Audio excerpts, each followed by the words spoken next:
Good afternoon. I'm Žantovský. Ambassadors, Your Excellencies, ladies and gentlemen, friends. For the last 7 years, it has been my honor and pleasure to open this conference on the occasion of the Václav Havel Human Prize. This year, my pleasure is even greater because this is the 10th consecutive year in which the Václav Havel Library, together with the Parliamentary Assembly of the Council of Europe and the Charta 77 Foundation, awarded the prize and held the conference. I hope you will understand when I say that sometimes I wish there were not so many excellent candidates for this award, for this could mean that the cause of human rights around the world has triumphed and the need for their advocacy and defense has receded. Alas, this is not the case, and maybe it will never be the case. As long as there are people struggling for their rights, there will always be others, be it governments, groups, or individuals, who will try to deny it to them. And worse than that, with the advent of new forms of illiberalism, nationalism, tyranny, and totalitarianism in recent years, the progress that has been achieved thanks to a generation of brave human rights defenders is in peril. The very concept of human rights, including such fundamental human rights as the right to life, right to dignity, freedom of expression, and freedom from oppression, is under attack. We are very proud to say that in the 10 years of the existence of the prize, we were able to honor and celebrate outstanding individuals and groups that symbolize the courage, dedication, and determination of all those who fight for human rights. In reality, we are something of trendsetters. Two of our laureates, Aleš Běliacký, our very first laureate, and Nadia Murad, received the Nobel Peace Prize after they received the Václav Havel Human Rights Prize. Others, such as Ilham Tohti, received the Andrei Sakharov Prize for Freedom of Thought, awarded by the European Parliament shortly after becoming our laureates. Other statistics, unfortunately, are not as heartwarming. Among all the risky professions, that of the human rights defender is the riskiest by far. All our laureates, with no exception, have been subject to persecution throughout their lives. 8 of the 9 laureates so far spent time in prison and detention, and at least 4 are in prison at this moment. The laureate of this year's prize is unfortunately no exception. As the President of the Parliamentary Assembly of the Council of Europe, Tim Cox, said at the ceremony in Strasbourg on Monday, we had a particularly difficult time in the selection panel to choose among the shortlisted candidates this year. The contribution of the Hungarian Rainbow Coalition Invalid campaign to the struggle for LGBTQIA+ rights, in particular in the successful opposition to the referendum that was intended to endorse the repressive legislation of the parliament, cannot be overestimated in the context of the struggle for the restoration of full political rights and civil freedoms in Hungary.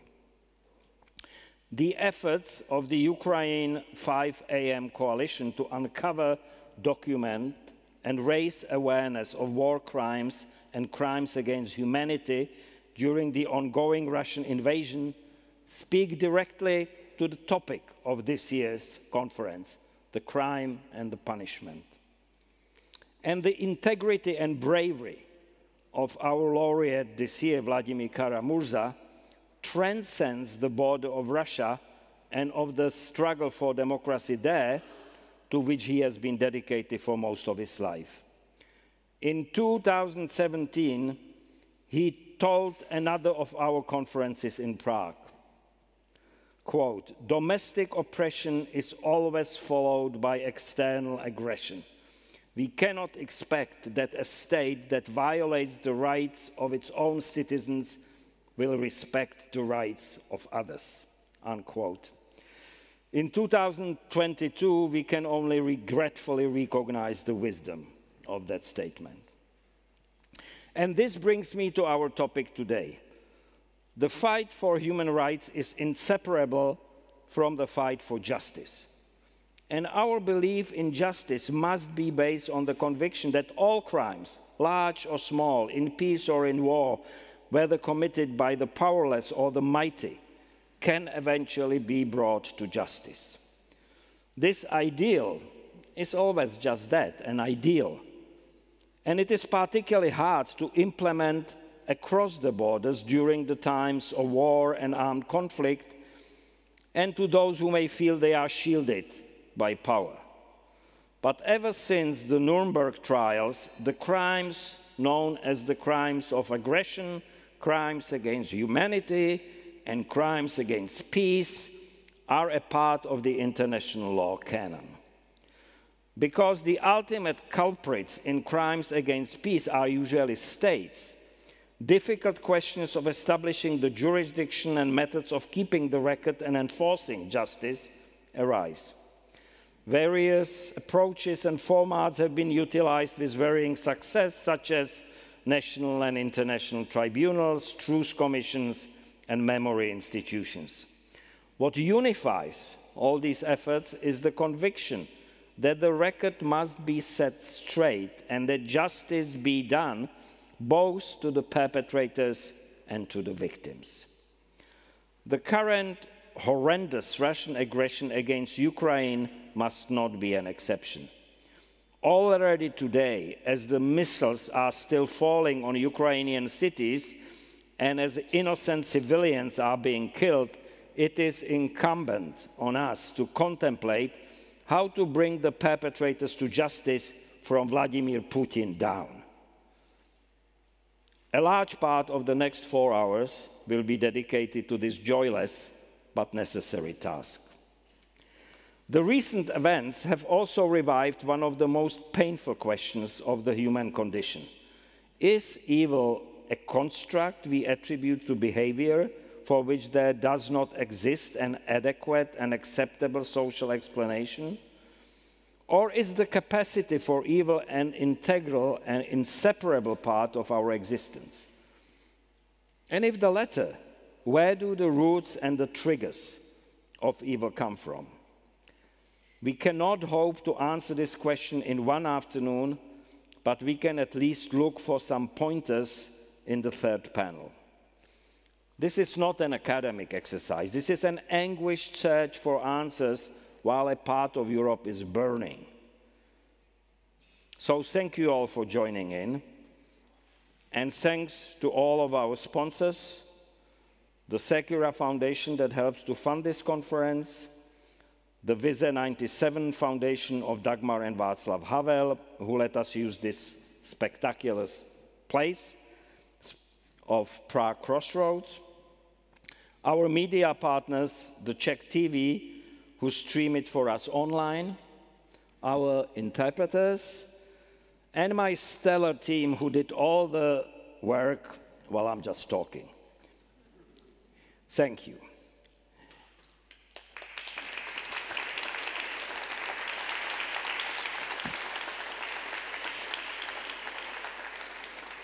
And now it is time for our keynote speaker, who unfortunately is so pressed for time that he could only join us online, and you will understand why. Karim A.A. Khan, Queen's Commissioner, is the prosecutor of the International Criminal Court. Mr. Khan is a barrister and King's Counsel with more than 25 years of professional experience as an international criminal law and human rights lawyer. He has extensive experience as a prosecutor, victims counsel, and defense lawyer in domestic and international criminal tribunals, including but not limited to the International Criminal Court, International Criminal Tribunal for Rwanda, International Tribunal for the former Yugoslavia, the extraordinary chambers in the courts of Cambodia, the Special Tribunal for Lebanon, and the Special Court for Sierra Leone. Quite a record. He has also represented victims of human rights violations in Africa and Asia. He has published a number of leading texts on international criminal law and is the co-author of Archbold International Criminal Courts, now in US 5th edition. Mr. Khan, the floor is yours. Thank you.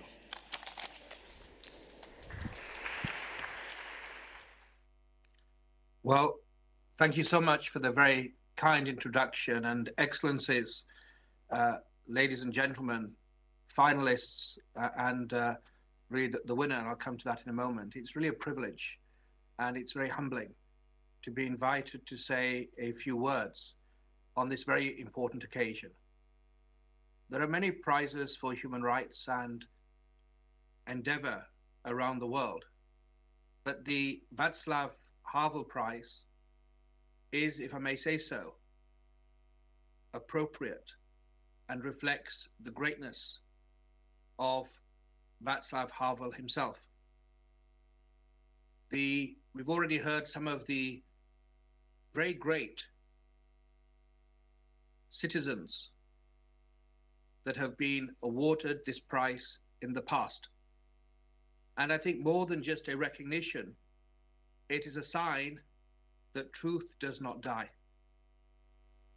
We are, as humanity, as Bernard Shaw said, the tragedy of man is he's a genius tethered to a dying animal.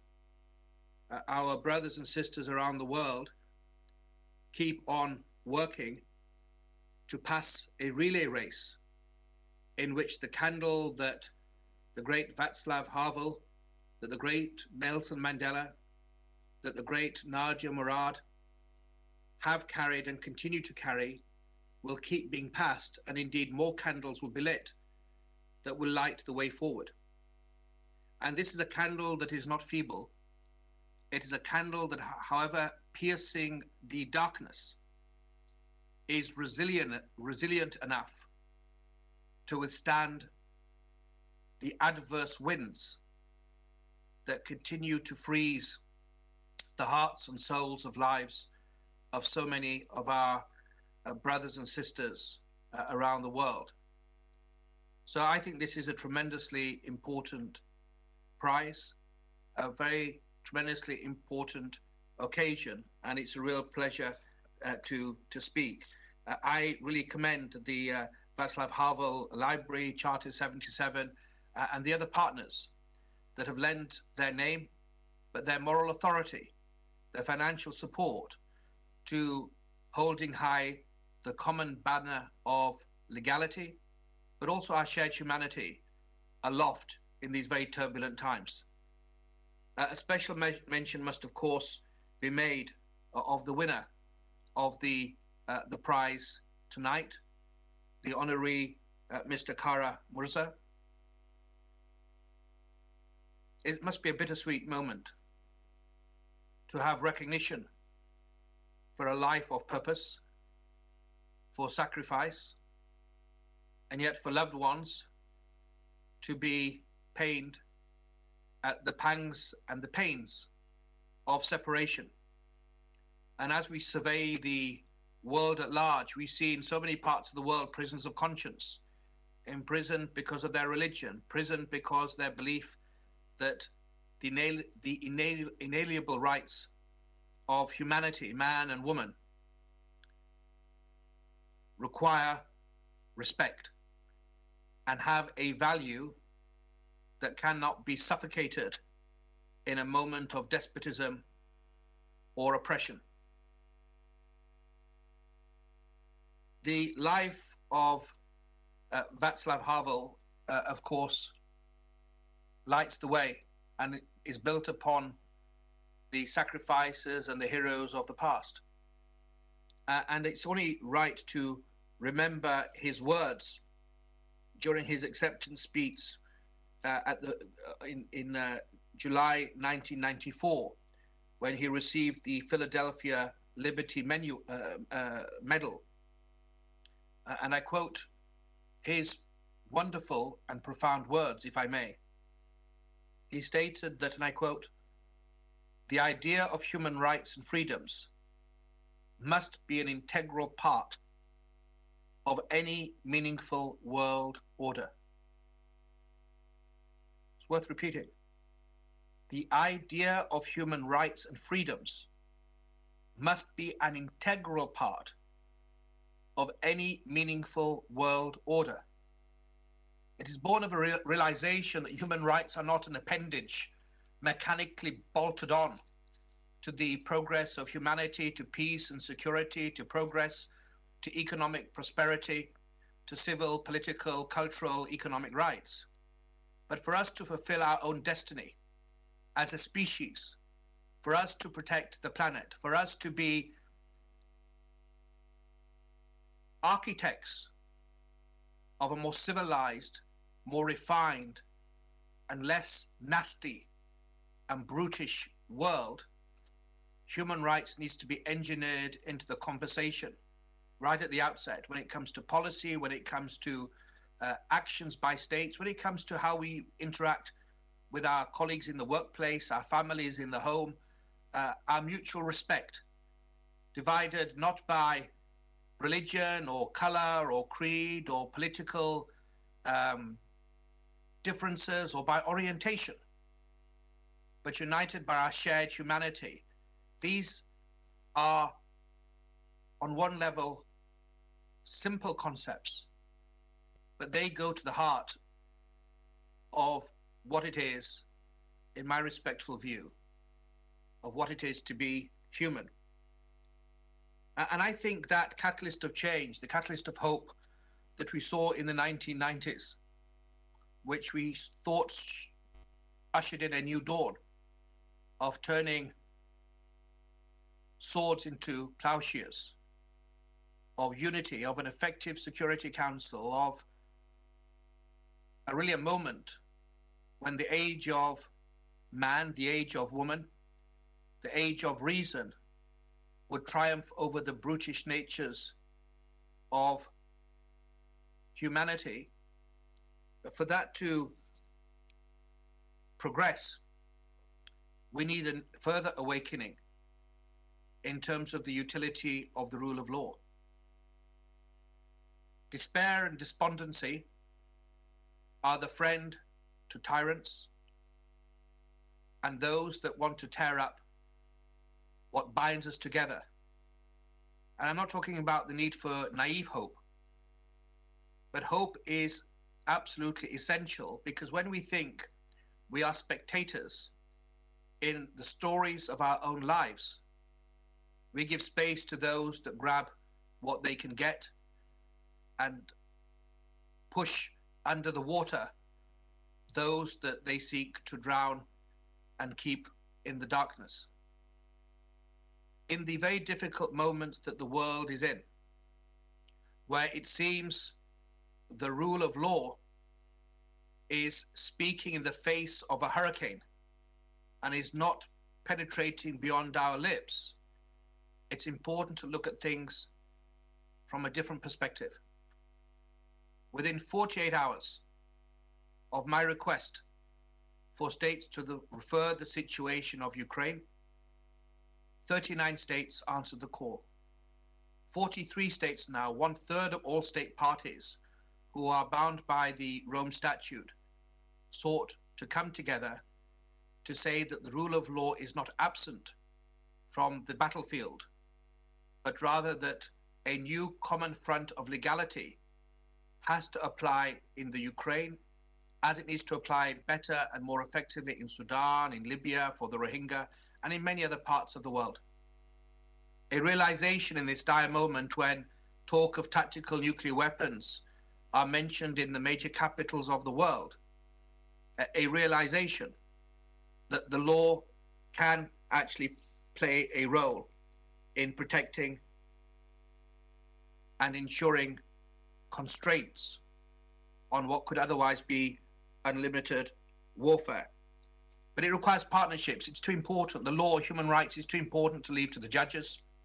It's too important to leave to prosecutors like me, or lawyers, or defense counsel, or government, or even civil societies. It requires every single person to be engaged. And what we are seeing in this moment is a new potential coming together, working with the OSCE, with the commissions of inquiry, with the United Nations, with civil society, with everybody that we can, based upon these core principles. I have been to Ukraine 3 times. My team is there now. Like many civilians, they've been in bunkers as recent missiles have hurtled towards Kyiv and many other towns in Ukraine. But we need to show collectively the stamina to speak the truth and find the truth. That engages each and every individual, and all the nominees today from the Rainbow Coalition and the other organizations deserve a particular thanks and really applause, including the Invalid campaign. But I want to say a word, if I may, also about the Ukraine 5 a.m. coalition. I've had the opportunity in my office of working with them. Civil society has an important role to play. That's also clearly part of the legacy of Václav Havel. And we have engaged with the 5 a.m. coalition, and we produced just a few days ago, we released along with Eurojust a guidebook and guidelines on how to collect evidence better, basic standards, so that we can make the best use of all the tools out there, the work of civil society and their courage, as well as with state parties and national prosecuting authorities. So in this moment, I may, if I can, end with another quote of the great Václav Havel. And he stated, and I quote, that the salvation of this human world lies nowhere else than in the human heart, in the human power to reflect, in human meekness, and in human responsibility. I think the great man's words, like I did before, deserve to be repeated, because they're much more profound than anything I can conjure up. The salvation of this human world lies nowhere else than in the human heart, in the human power to reflect, in human meekness, and in human responsibility. The quest for human rights is not territorial. It is not confined to Ukrainians. It does not stop at national boundaries. It embraces all of us. Every life matters equally. We have people in Sudan, we have people in Darfur, in Libya, the Rohingya, in so many parts of the world who shed tears in silence, invisible from the cameras.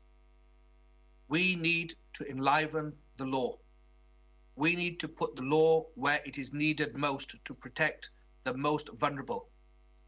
As I said at the outset, this requires you, those at this important event in Prague today, and all of us to recommit ourselves with the hope, with the learning, the teachings, the guidance, an example of the great Václav Havel and the current winner that we honor today.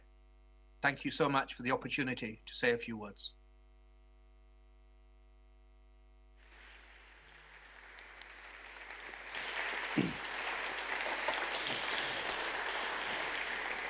And thank you, Mr. Khan, for those inspiring remarks. I'm sure we will all take them to heart. At this point, ladies and gentlemen, it would be my enormous pleasure and honor to welcome to the podium the laureate of this year's Václav Havel Human Rights Prize, Vladimir Kara-Murza. Over the years, Vladimir and I have had a number of opportunities to discuss human rights and current issues in private and in public, and I terribly miss his eloquence, his passionate dedication, and his human warmth. Alas, as you know, Vladimir is in prison and will be represented here by his wife, Evgenia. However, as you will hear for yourself, Evgenia is no substitute, but a full partner to Vladimir and his endeavors, someone who shares a large part of the burden he has to carry, even if it is not as immediately visible. So, Evgenia, please join me on the podium.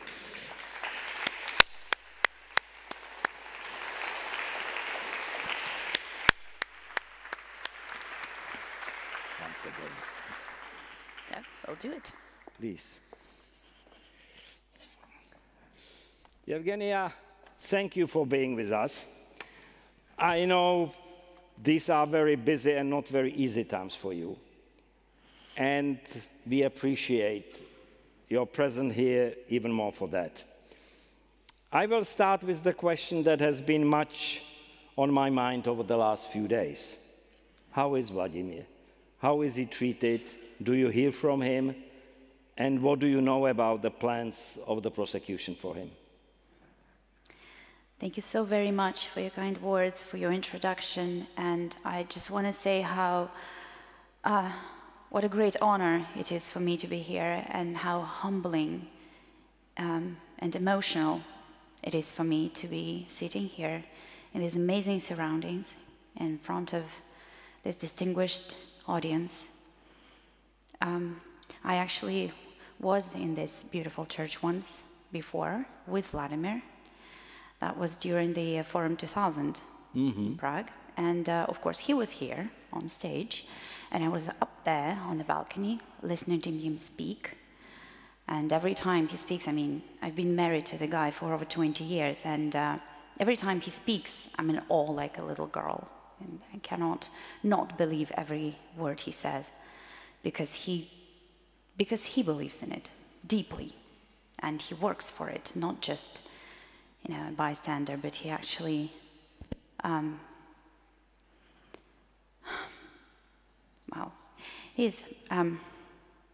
I share my life with someone brilliant, and I do realize that. I am very, happy today, but happy in a sort, because every time I get something from him, it's like I can hear his voice, and that makes me happy. Because when he was awarded the Václav Havel Human Rights Prize in Strasbourg, his lawyer was at the pretrial detention center. He was just about to enter the pretrial detention center, so I sent him a message saying that Vladimir did actually receive the award. And so Vladimir already knows the news, and he was able to write something for you. That is his beautiful handwriting, that I am one of the rarest people to be able to decipher. But so I'm very happy that I can read this for you today, because I believe that his voice needs to be heard today in this beautiful church, at this beautiful event. Ambassador Žantovský, Your Excellencies, ladies and gentlemen, it is always a pleasure for me to greet friends in Prague, even if for now I'm not able to join you in person. This city has a special place in the history of the Russian human rights movement, as does the year that was a defining moment in the life of Václav Havel, 1968. That August, as Soviet tanks rolled into Czechoslovakia to crush the Prague Spring, the Kremlin went to great lengths to put up a show of universal public support in the Soviet Union for the invasion. All across the country, trade unions, workers' collectives, academic institutes, party committees, cultural associations passed resolutions of approval. Soviet newspapers reported that support for the invasion was unanimous. But then, one afternoon that August, 7 people came out onto Red Square in Moscow in a silent demonstration of protest. Their banners read, "Down with the occupiers" and "For your freedom and ours, za vašu i našu svobodu." They weren't there even 5 minutes. They were beaten, arrested, and herded away almost immediately. But after what they did, no one could say that there was unanimous support in the Soviet Union for the invasion of Czechoslovakia. As one of the 7, Natalia Grobanevskaya, a poet, later said, "A nation minus me is no longer an entire nation." More than half a century later, the situation is strikingly similar. The Kremlin has once again sent its troops to subdue a proud sovereign nation, and once again it claims universal support in Russia for its actions. Too often, the world takes this at face value. But just as in 1968, it is not true. And today there are not 7, but thousands of Russians who have spoken out against this aggression. Around 19,000, to be more precise. This is the number of people detained by police for anti-war protests since Putin's invasion of Ukraine. Dozens of us are now imprisoned for it. Journalists, lawyers, priests, politicians, teachers, artists, military officers, people of different backgrounds and different vocations who could not stay silent in the face of this atrocity, even at the cost of personal freedom. It is my hope that the free world hears these Russian voices too, because a nation minus us is no longer an entire nation. It is to all these courageous Russians that I want to dedicate my 2022 Václav Havel Human Rights Prize, and the monetary part of the prize will go towards creating a special fund to support the families of Russian political prisoners, families that now have to live without their spouses, their parents, or their children, because their loved ones have refused to be complicit in the evil perpetrated by their government. I am profoundly grateful to the Václav Havel Library, the Parliamentary Assembly of the Council of Europe, the government of the Czech Republic, and the Hartia 77 Foundation for this incredible honor. And I look forward to being back here in Prague soon, when a peaceful, democratic, and Putin-free Russia rejoins the European family. I have no doubt that this day will come. As Havel himself said, the only lost cause is one we give up on before we enter the struggle. And the cause of a free and democratic Russia is one that none of us are ever willing to give up on.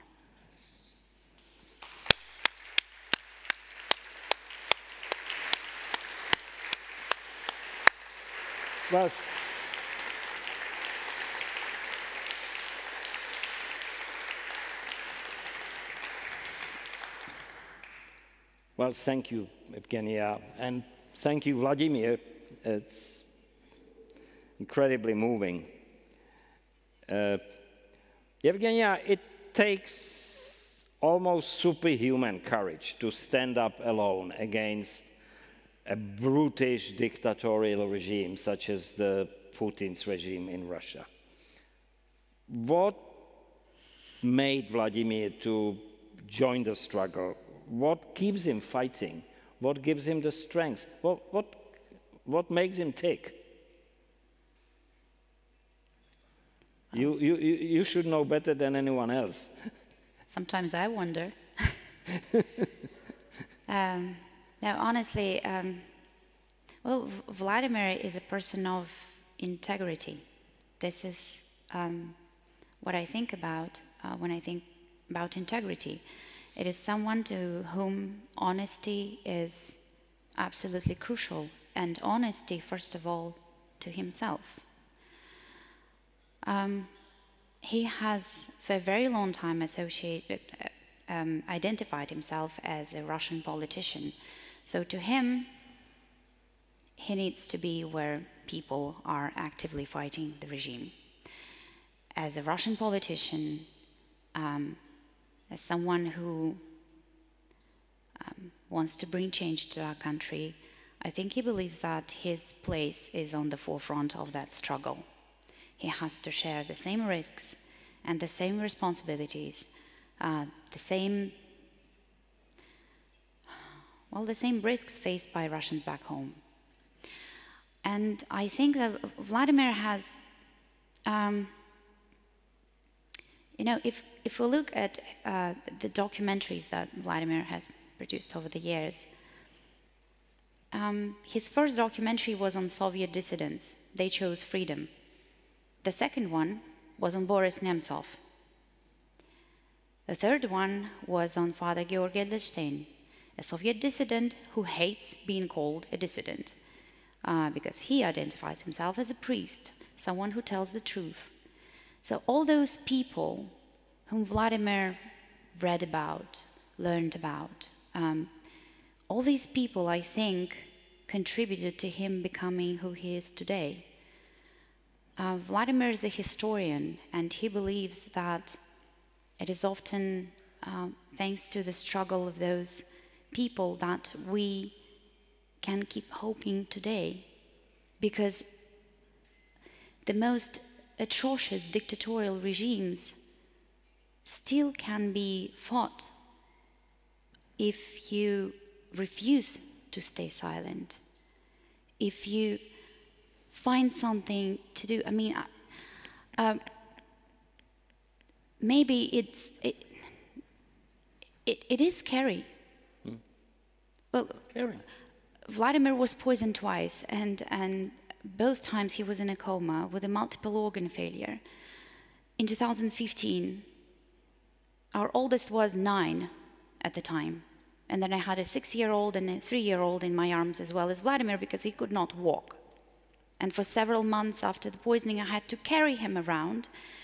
And I cannot even imagine how traumatizing it was for our kids to see their father, a very capable, grown-up man, the very capable father, the most intelligent person they've known in their lives, be carried around by their mom. He had to relearn how to use a spoon, how to button his shirts. He still cannot button his shirts. But sometimes I wonder, maybe he just likes me buttoning his shirts for him. The second time it happened in 2017. Again, a multiple organ failure, coma, months of relearning how to carry out the simplest tasks. And then he would stand up, and he would pack his bags, and he would go back. I was terrified. Terrified. I still am. I mean, now he's facing up to 24 years of strict regime, because in the eyes of this government, anyone who opposes the war, the brutal war on Ukraine, anyone who calls for sanctions against those criminals in the regime, anyone who stands up for political prisoners, is seen as a traitor. Mm-hmm. So it is absolutely, it is frightening, but I also see his resolve. I see how much he believes that if all of us, each of us, will do something, we will be able to face the evil, and we will be able to bring it down. And so it's not, there is no pathos in it for him. He doesn't do it because, as this great example for others to follow. No, he's just doing his part. He's just being one person refusing to stay silent. And for that, I have my deepest admiration and my deepest respect for him. And this is why, for a while, we've stopped talking about him, going back to Russia. But I know that he will. I know that this is his country. I've known for many years that he would stand up and he would go. And I learned to accept this. Thank you. You just touched upon my next question. In the current situation, some people understandably expected us to award the prize to an Ukrainian human rights defender or an organization. But we both know how closely connected the two things are. Tell us about the importance of the domestic Russian opposition to the aggression against Ukraine, and how important it is, and how do you see the chances that it might affect the domestic situation in Russia? First of all, I just want to say how absolutely devastating this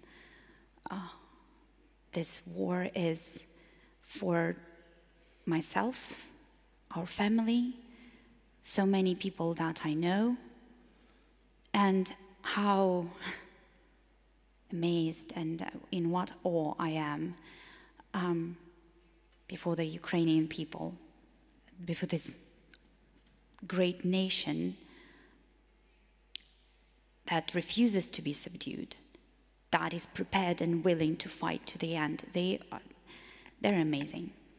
And I believe that the 5 a.m. coalition is doing an incredibly important work right now, documenting all those crimes, because this will be the basis for prosecution against those committing war crimes and against those responsible for launching this war of aggression against the sovereign country. But as Vladimir has always said, internal repression always leads to external aggression. And what we're seeing today is the result of over 2 decades of impunity that Vladimir Putin has enjoyed while oppressing his own people and carrying out his other military campaigns in Chechnya, in Georgia, annexing Crimea, bombing Syria, all of that with no serious repercussions for himself or the regime that he's built. So of course he ended up believing that he could get away with anything. I mean, it's pretty logical. Look at it from his side, from his point of view. If he can annex Crimea, why can't he go and annex the rest of Ukraine? If he can bomb civilians in Syria, why can't he do the same in Ukraine? And Vladimir has been working, advocating for the introduction of the Magnitsky Legislation in different countries around the world since 2010. That's over 10 years of trying to convince Western governments to adopt the legislation that would allow us to go after those who have been implicated in gross human rights violations, in those who have been part of this regime and have been aiding and abetting this regime, stealing from the Russian population and hiding that money in the West using Western banking sector, Western financial systems. Over 10 years of trying to convince the world that internal repression, what Vladimir Putin was doing to the Russian people, will lead to external aggression. I mean, and we've seen this. All these other military campaigns. And, well, if we talk about opposition in Russia, Vladimir mentioned it in his letter.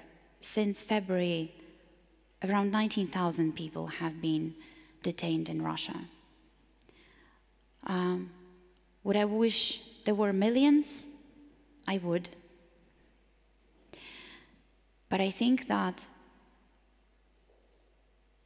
it is very difficult to assess the state of mind of the majority of the Russian population in the absence of free elections,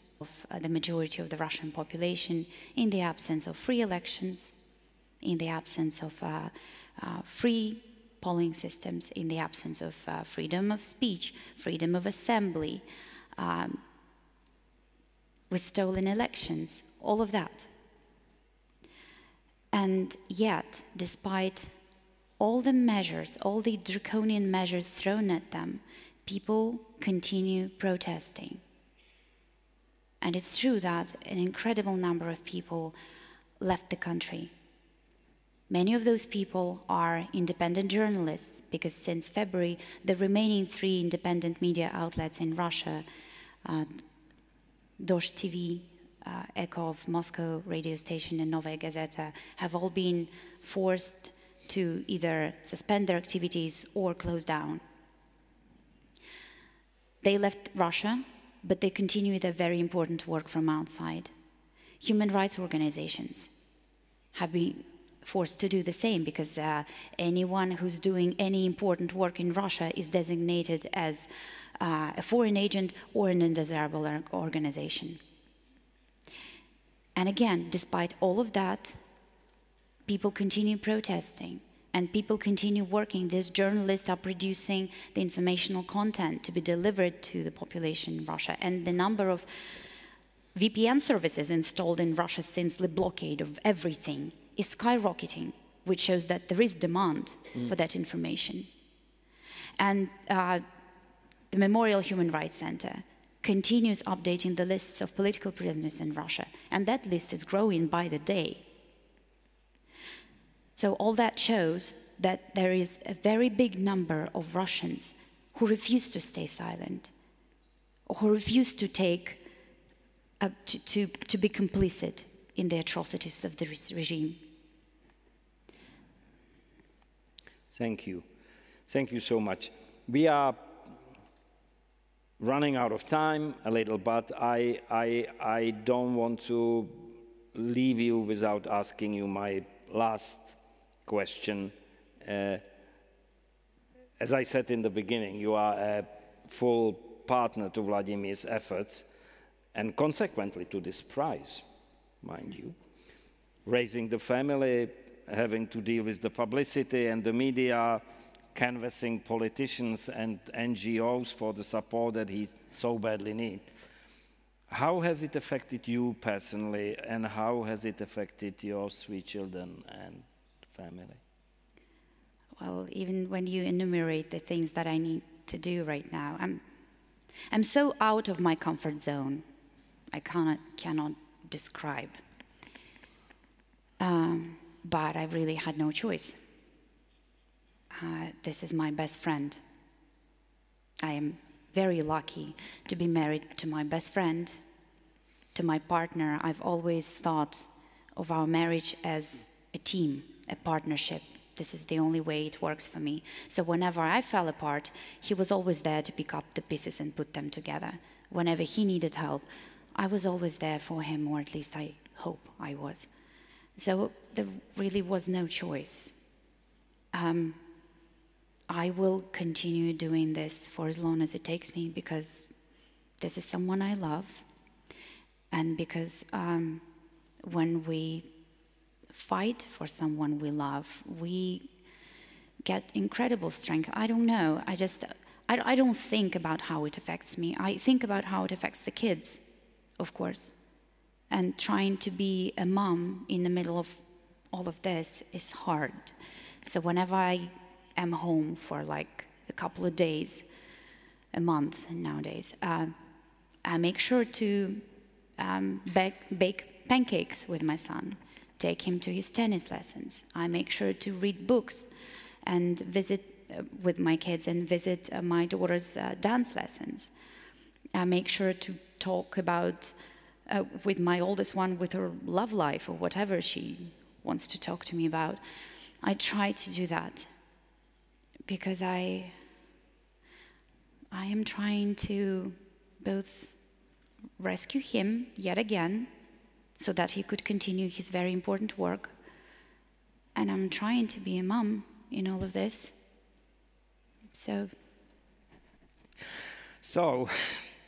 Well, thank you, Evgenia, so much. I mean, this was an incredible experience, and let us give a big hand of applause to our guest, Evgenia.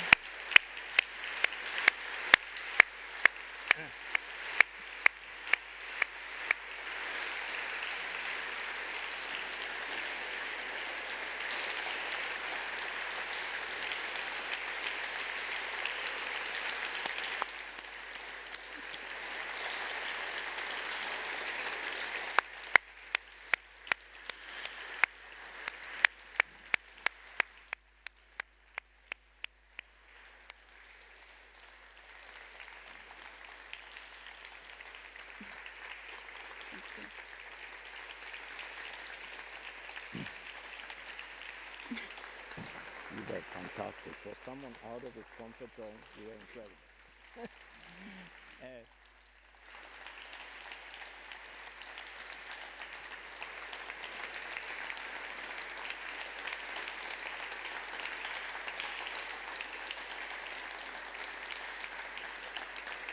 And let me make a promise here, I think, on your behalf as well as on mine. We will not forget about you and Vladimir when you leave this stage. We will keep raising our voices and praying for Vladimir, and hopefully at the next year's conference or in 2 years, you both will come here to Prague, and we will have a great Czech-Russian dinner and talk about all things in life. Thank you, Evgenia. Thank you very much.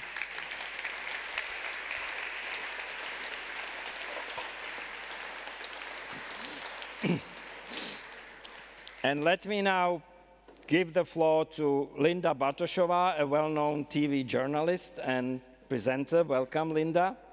But also a dedicated social activist who will introduce and interview the representatives of this year's Václav Havel Human Rights Prize runners-up, Denis Rabomizo of the Ukrainian 5 AM Coalition, and Aaron Demeter of the Hungarian Rainbow Coalition. Gentlemen, please join Linda, and I'm off the stage. Thank you very much.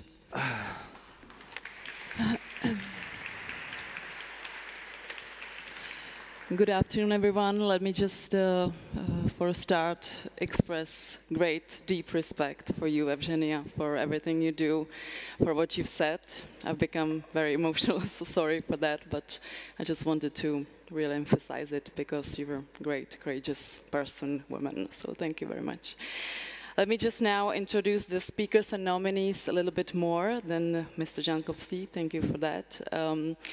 The nominees of the 2022 Václav Havel Human Rights Prize. I would like to introduce first speaker, who is Aaron Demeter, representing human rights in Hungary. Good afternoon. Thank you. Aaron Demeter is the head of research and communications at Amnesty International Hungary, the Hungarian section of the global human rights movement. He's leading the team of the thematic experts focusing on rule of law, gender equality, LGBTQI+ rights, and international cases. Aaron is also in charge of the external communication of the organization. So once again, thank you very much for being here. Thank you for having me.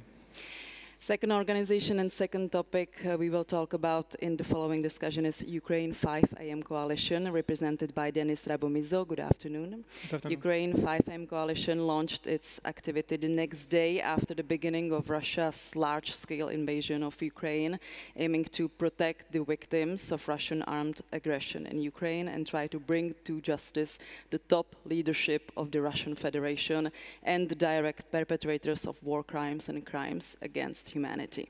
The coalition unites NGOs, initiatives, and individual experts, many of whom have extensive experience in documenting international crimes and human rights violations committed in the temporarily occupied territories of Crimea, parts of Donetsk and Luhansk regions since 2014. To date, the coalition members are 30 NGOs and 4 experts in international law and human rights. So thank you very much for being here. Thank you. We will now discuss the work of both organizations, let's say, and both personalities. But let me just emphasize for the start of the discussion that there will be plenty of time for you as well to ask. And we would really like to encourage you to ask in the end of the discussion. There will be a mic for you. If you just raise your hand, we will see you and you can ask anything. So let me start by both a quote and a subtitle of this conference, which is "The wheels of justice grind slow, but grind fine," by Sun Tzu. Denis, what comes to your mind when listening this quote, considering the situation in Ukraine? Do you still believe in justice? To be honest, I still believe in justice, at least because I believe in Ukraine and Ukrainians. But I don't want to say that in our situation justice comes so fast as we wanted. So we are trying to at least to find the best solution for justice mechanism to bring to responsibility those who is responsible in war crimes, crimes against humanity. But at present stage, in spite of a lot of discussions and negotiations, everywhere. Even the last week we had one of the rounds of discussion, which is a better solution. We still haven't found it, but I think a lot of things depends on politicians, and I trust in Ukraine and Europe that, and even the United Nations, that these solutions will be found soon. Mm-hmm.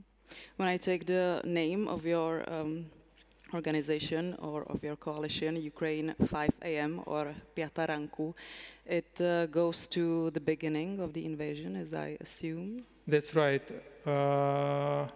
We decided to put in the name of the coalition the time when the Russian missiles started shelling Ukrainian cities on 24th of February, and when the Russian troops started the full-scale invasion.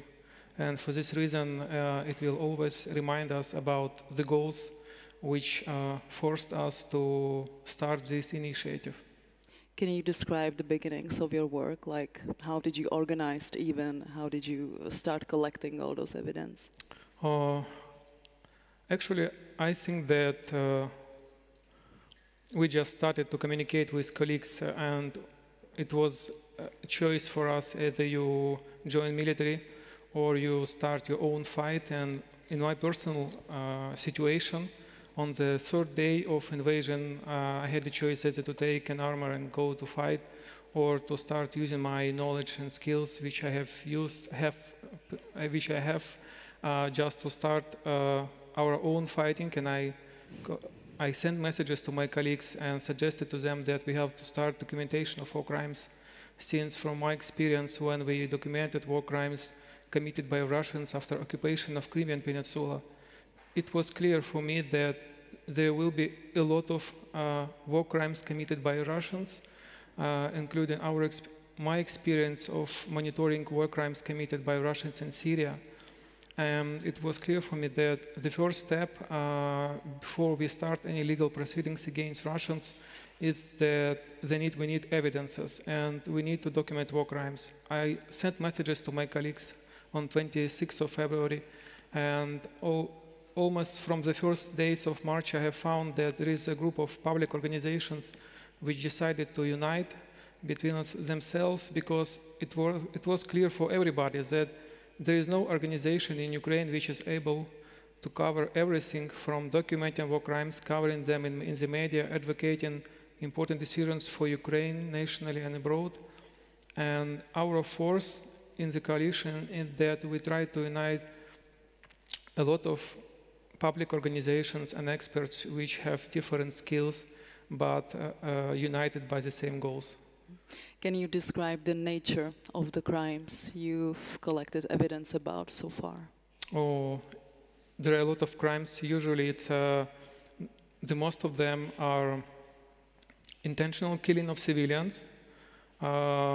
It's violence against women. It's forced disappearance and torture. It's a looting. Do you see anywhere in the future that Ukrainian people will also, with the help of your evidence, reach their justice? I hope so.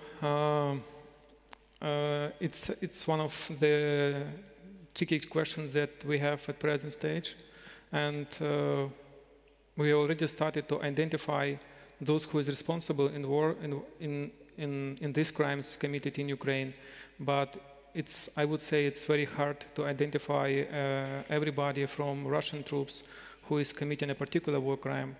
But we are trying to do our best to identify all of them, and not just the top commanders of Russians. Are you now in the phase of collecting and identifying, or even sending it to somewhere, or how does it work after you collect some evidence?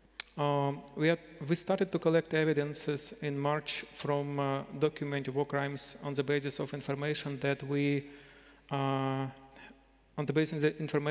collect.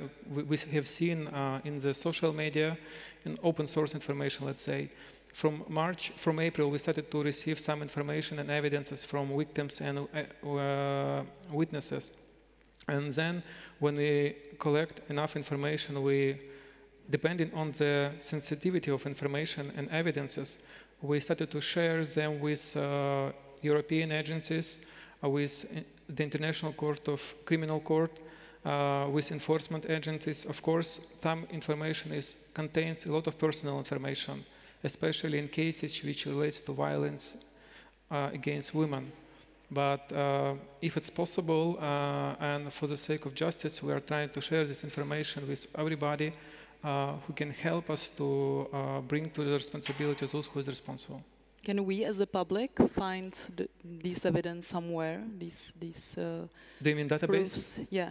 No, database at present stage is closed. Only particular persons have access to this database since it contains personal information about victims and witnesses. But now we are working on creation of a database which will be to a particular level open to the public. And we hope that we will have a map of war crimes committed in Ukraine, and everybody can look at it and see what was happening in a particular region. Let me allow one personal question. With all the evidence you have, how do you react to people, and there are people like this, who say that there is no war in Ukraine, or that it's not Russian-led aggression against Ukraine? Actually, for these 7 months, I never met these persons. I had only one colleague from Latvia who, and it was in April, who sent me a message because we have communicated for one of his cases, and he asked me these personal questions. Is what happened in Bucha is true? Because I know that you are documenting war crimes, and say to him that it's true. And he told me that it's enough for him, because he told me that there are a lot of different information in Europe and in Russia especially was published that it's not Russians, it's Ukrainian fakes. And probably that is the only one case when I was asked about it. We all saw the images from Bucha and everywhere else in Ukraine, but there are still people in Czech Republic, and I guess in other countries as well, who say this is not true, it's not happening. So what do you think is that, like, what's happening in their minds? I think a lot about propaganda. I think that this is one of the major crime that is committed by Russians, and not only in particular our case, but also in case of colleagues from Rainbow Coalition, because we have to understand and duly evaluate the importance that Russian propaganda plays, not only in Russian, but also in Europe and worldwide.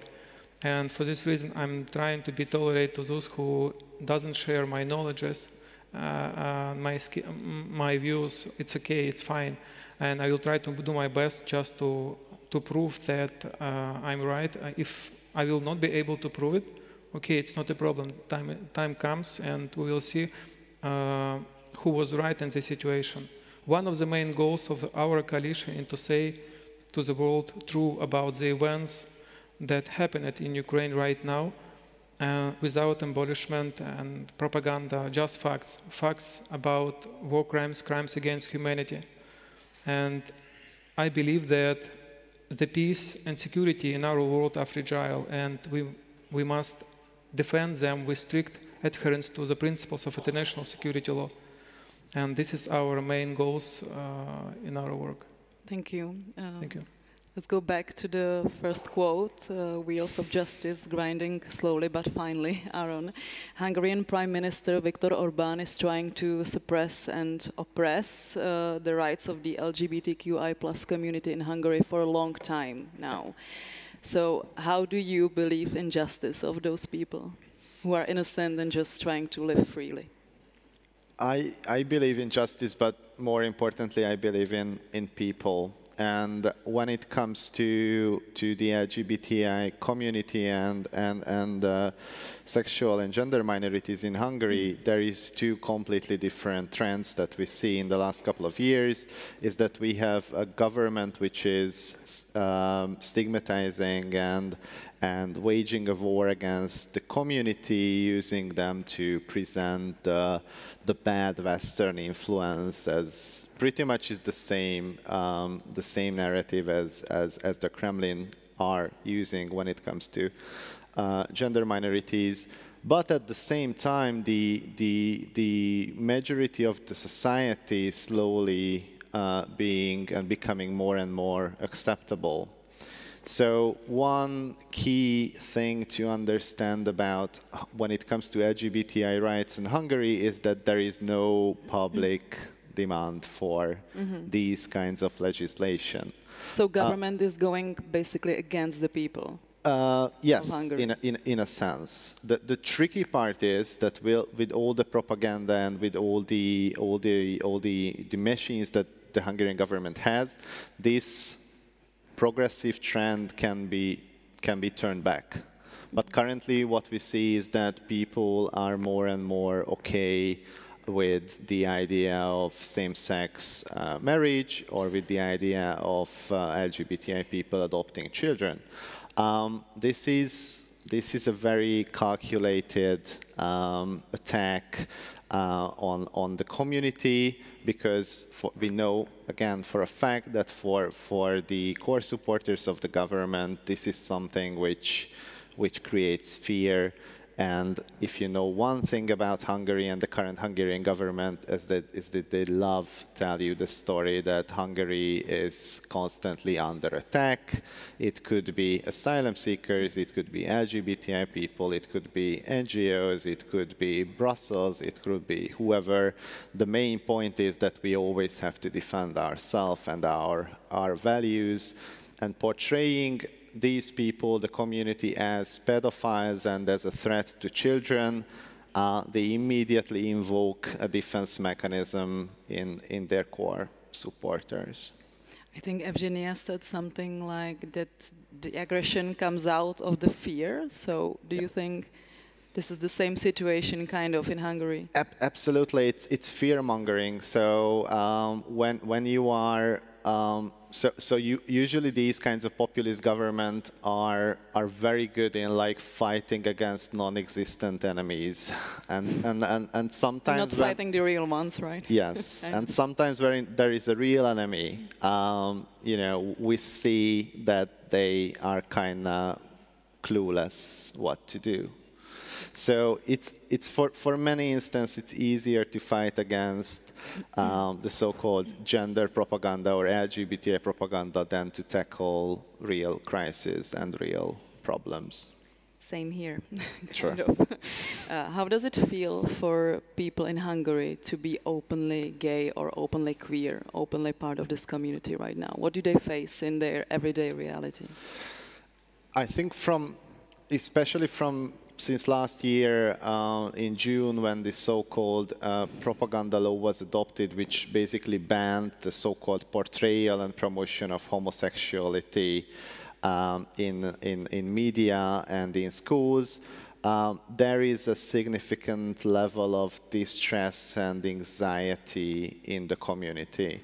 So it's quite understandable that if people feel that their core identity is under attack and they are not welcomed and they are not equal in their own country, that creates stress and creates anxiety.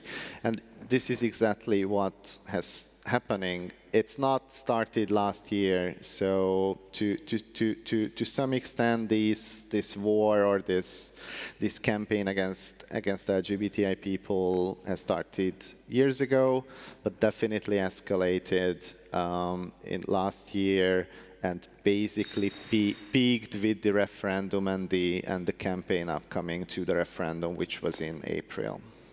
How does the Rainbow Coalition try to help exactly those people? How does your work look like?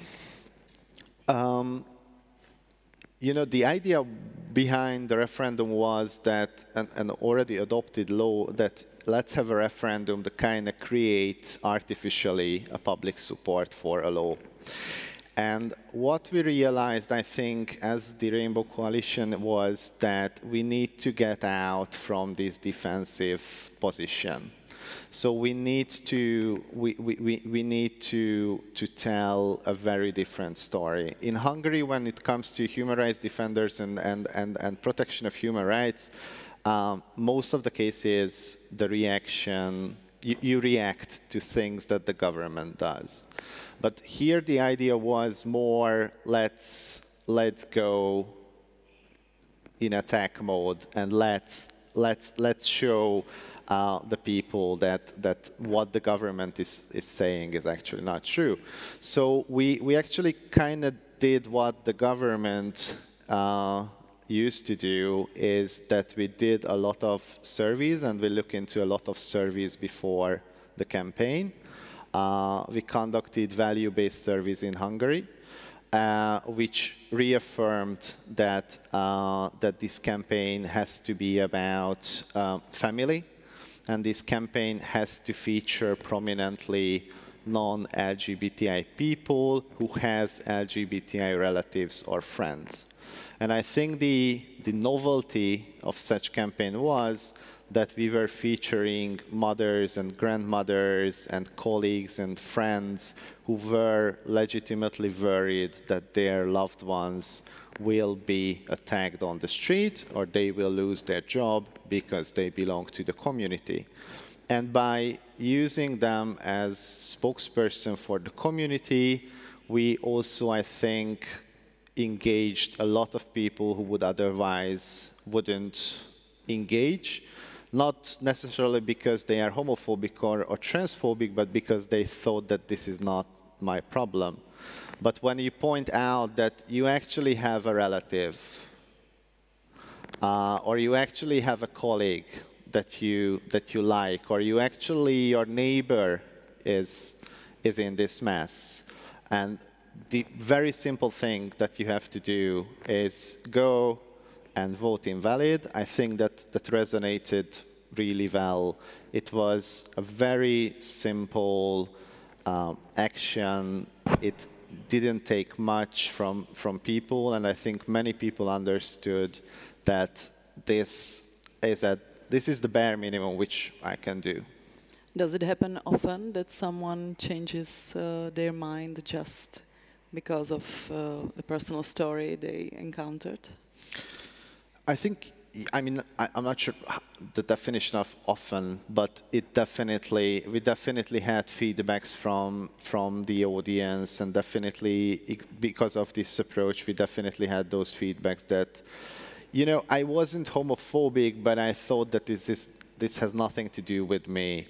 But now, looking at these people and hearing these stories, I kind of feel responsible for my country and for the community. So I think, yeah, definitely helped.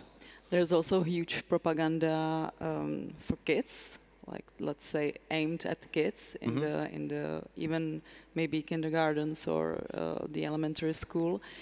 Even fairy tales in Hungary are anti-queer. So is this also something that you focus on, or that should be more put focus on, like this anti-queer propaganda in schools? Yeah, we have a human rights education department, so we are exactly one of the organizations which are now banned from schools or not allowed to go into schools. So yes, like education and talking about the rights of LGBTI people, but human rights in general is one of the core things we do.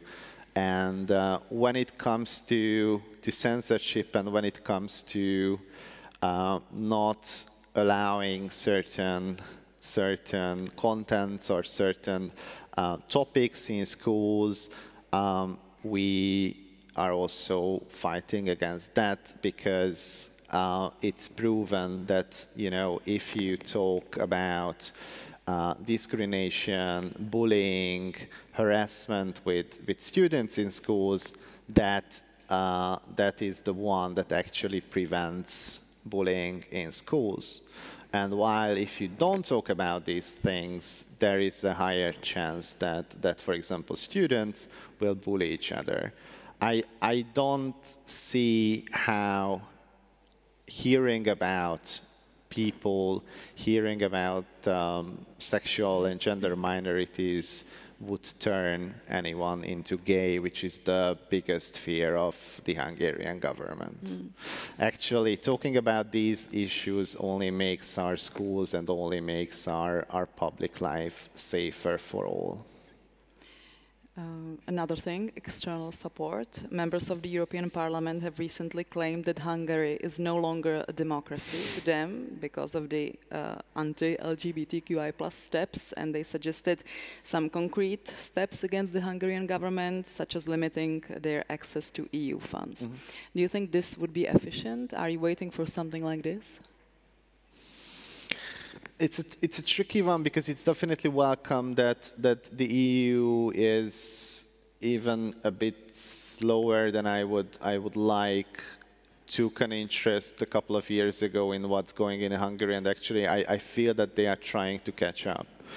And so far it seems that the conditionality mechanism and these talks and setting these criteria are definitely the most effective tools from the EU what we've ever seen.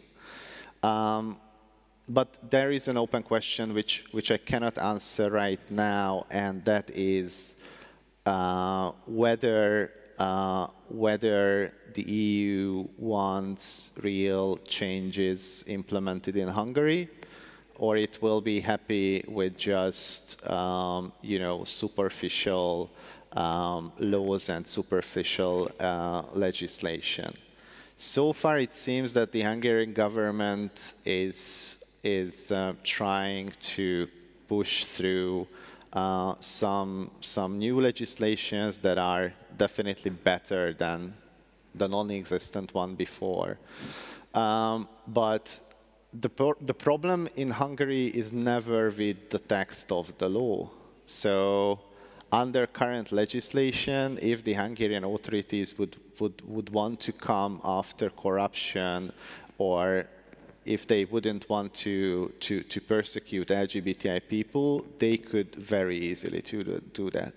So I'm not a huge believer in that some new laws and new promises to the EU will solve a problem. It's more about the practice than the text itself. But definitely, I think the EU is on the right path to do whatever they can do. But it's also important to realize that the EU cannot change Hungary by itself, and it's simply not their job to do that. Thank you. To follow up before we move to your questions, Denis, do you feel enough support from either European Union or other international structures or communities for Ukraine right now? For the whole Ukraine? For the whole Ukraine, yeah. It's a difficult question. I think that I would say that we have not enough weapon for the fight, and probably that is at least the one thing that I will say that we would like to receive more support.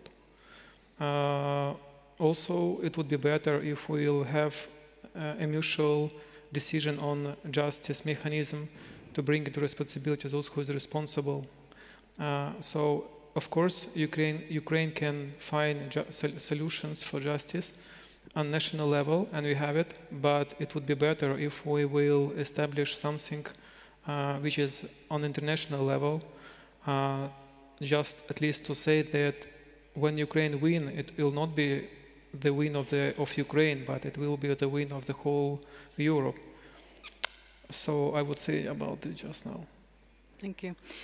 So there is the space for your questions right now. If there are any, we would be happy to give you the space to ask. So if there is any question, please raise your hand and you will get a microphone.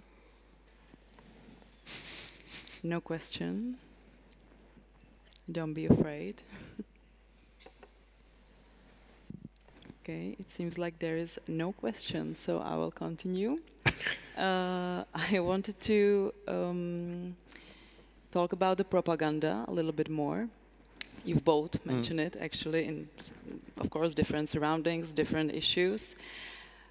But it seems like that it is getting stronger rather than weaker, actually. Do you agree with that? And what concrete steps we can maybe all do against this? Aaron, you can start. Hungary is special and not special when it comes to propaganda because for years now, the whole Hungarian public media service has been taken by the government. So literally everything from public TV to public radio to online channels, plus the government has around 500 different media outlets which have been turned into one single propaganda machine. It serves two purposes: A, to echo whatever the government says without any question or without any kind of fact check, and this is the more terrifying thing, to echo Russian propaganda.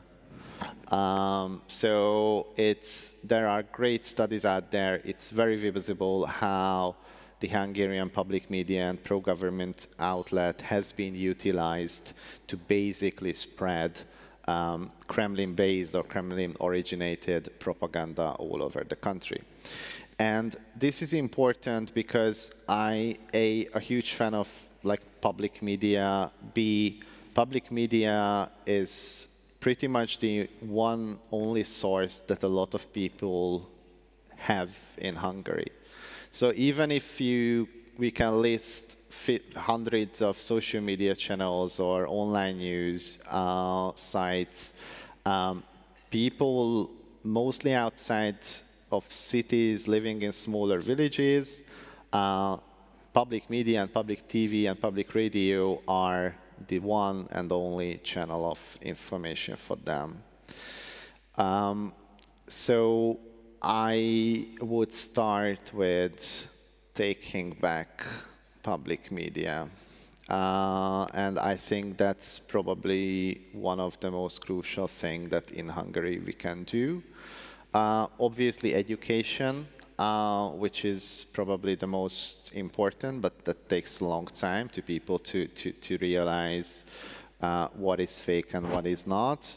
But also in general, just good education and critical thinking. That's what will, I hope, solve this problem. One follow-up question. Are there any free, non-oppressed media in Hungary? Yes, there are. There are a few, mostly online. We still have one relatively free independent daily newspapers. We have a couple of online sites, and we have one commercial TV channel, which is a German-based TV channel, which has a decent 30 minutes news segment. So pretty much that's the Hungarian free media right now. So if you can use the internet, and especially if you speak languages, you can get information. So it's not like a black box. But if you don't have that privilege, basically what you can have is no information or information by the government. And that is the real problem. And those media you've mentioned, they're not mainstream, right? They are more like niche alternative. No, it's free media. They are free, but since they are not getting any kind of state advertisement or any kind of advertisement at all, they are, experimenting with having subscribers and basically some of their contents being not free of charge. That's also something that I think it's not just a Hungarian trend, that we readers have to acknowledge that news and the informations are not for free anymore. So it's like the whole thinking has to shift, that I definitely used to think that like news and information and reading a good article is like a free of charge thing, and it's simply not. We can have a debate whether it's good or not, but it's simply not the case. Thank you. Still no questions?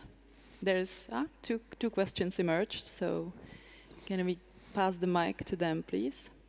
Yes, can you hear me? You have it. Yes, okay, I do. We do. I would like to begin with the observation, which is that all of the Václav Havel Human Rights Laureates so far have been human rights defenders in authoritarian regimes. And perhaps that reflects Václav Havel's own legacy, right? But his other legacy is being a human rights defender in a very new and fragile democracy.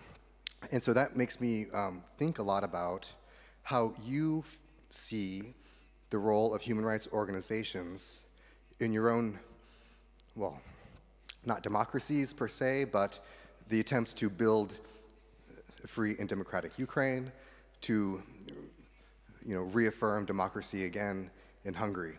Can this be achieved without human rights organizations? And what is your role in that? So this is a question for Aaron, right? But also for Dennis, I guess. It's my strong belief that the democracy, at least in Ukraine, is almost impossible without civil society and public organizations, human rights defenders.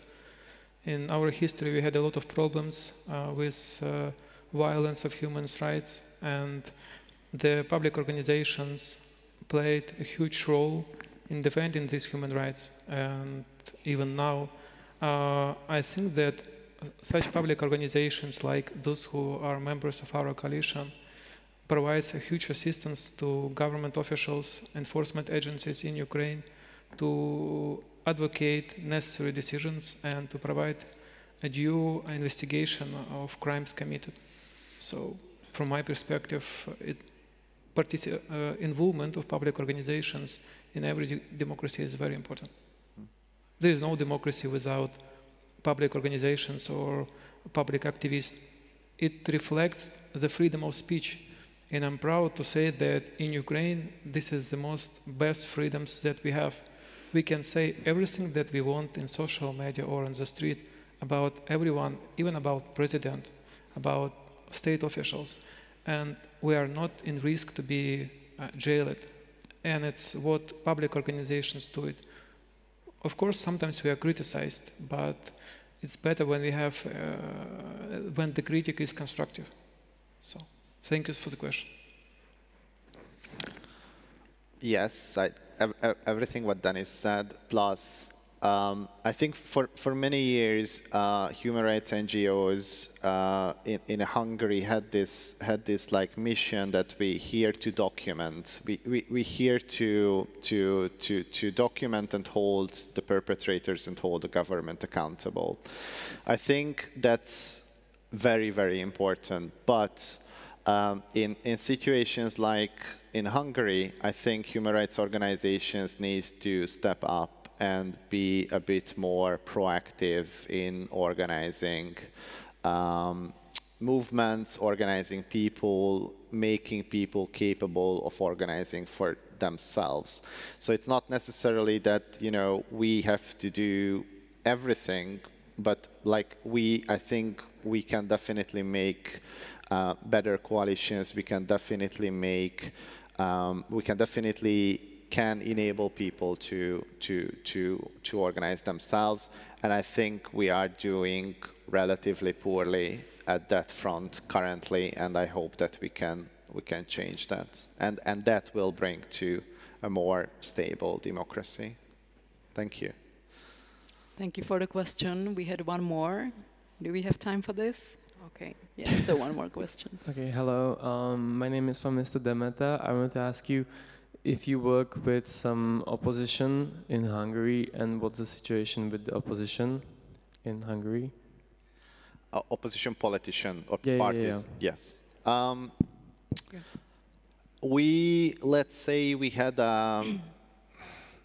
we had a respected or respectable relationship when it comes to the campaign. My personal impression was with the oppression that they thought that this topic, the LGBTI topic, is a bit too risky, and they would lose supporters and voters if they would engage more. So like the opposition didn't really took any part in the referendum campaign. In general, there is an opposition. There are opposition parties in the parliament, but as far as I see, they don't really have one single shared vision for Hungary, and this is actually quite hard to tell who wants what. And I don't think that an average Hungarian could tell the difference between the Hungarian opposition parties. So they are there, but they are fragmented. Also, they are playing on a very uneven playing field where basically all the resources have been put to the government. So I wouldn't blame them too much, but I would blame them a little. Let's end by blaming. No, is there any other question? Yeah, one more question.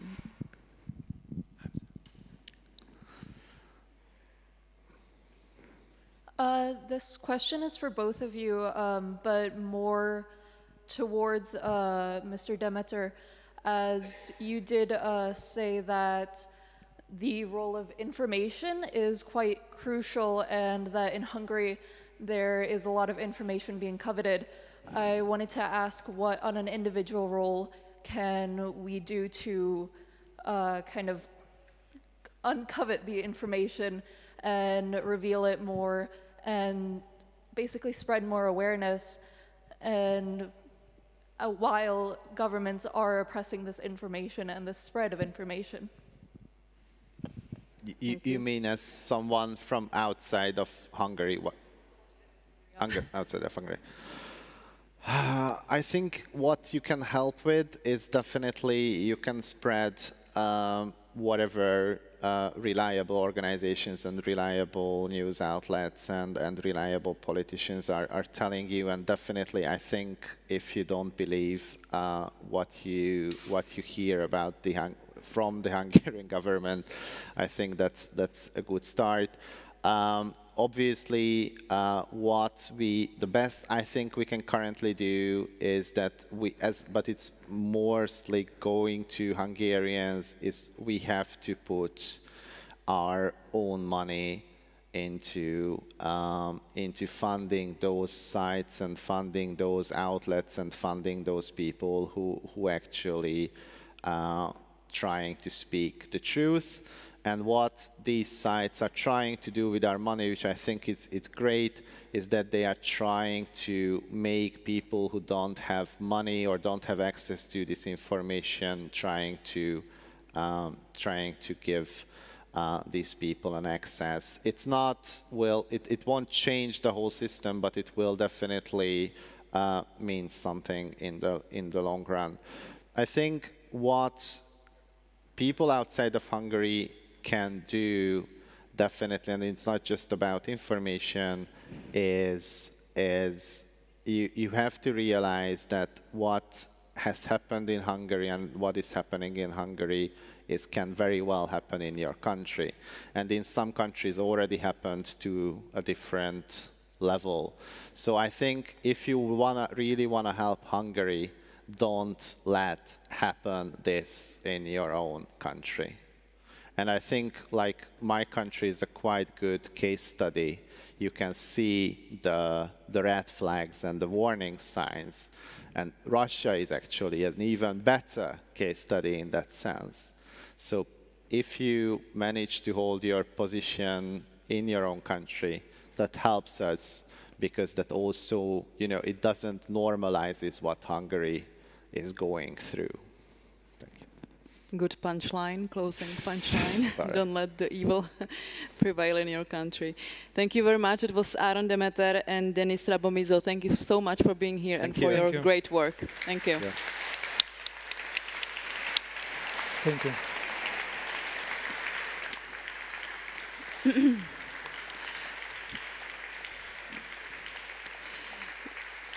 Just one more information. There will be a coffee break right now and then a discussion led by journalist Lenka Kabrhelová about the injustice. Thank you.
Už. Asi ano. Aha. Jo.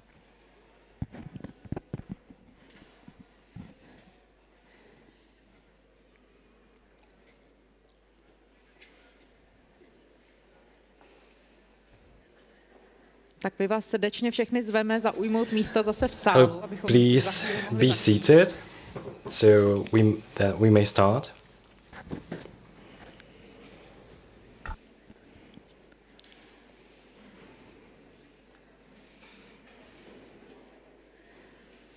A průběžně přijměte místa ještě a připojte se k nám. Já možná na úvod zmíním, Just as a way of introduction, I will give you some housekeeping rules for this panel. It will be more focused on debate. First, we will hear introductory remarks by our three guests. I will introduce them shortly. Then there will be a debate, and after that, there will be time for your questions. So prepare them, and you are very much welcome to participate in the debate. Hello, my name is Lenka Kabrhelová. I will be the host of this block on this conference of Václav Havel Prize Laureate. In this panel, we will talk about justice. What are the ways to justice in case of war conflicts? What can it be achieved? What are the mechanisms we have at our disposal, and what mechanisms are applied? How to prosecute violations of human rights, how to document it, how to record it, and how to bring to justice those who perpetrated these crimes. These are the topics of this block. So I would like to welcome Veronika Bílková, a professor of international law, who focuses on international law. She is the head of Center for International Law. Hello, welcome. Then we have Tomáš Holub, Bishop of Plzeň, the first military chaplain. Hello. Hello. And we also want to welcome Vladimir Kara, a former prosecutor of International Criminal Court for former Yugoslavia. Hello, welcome.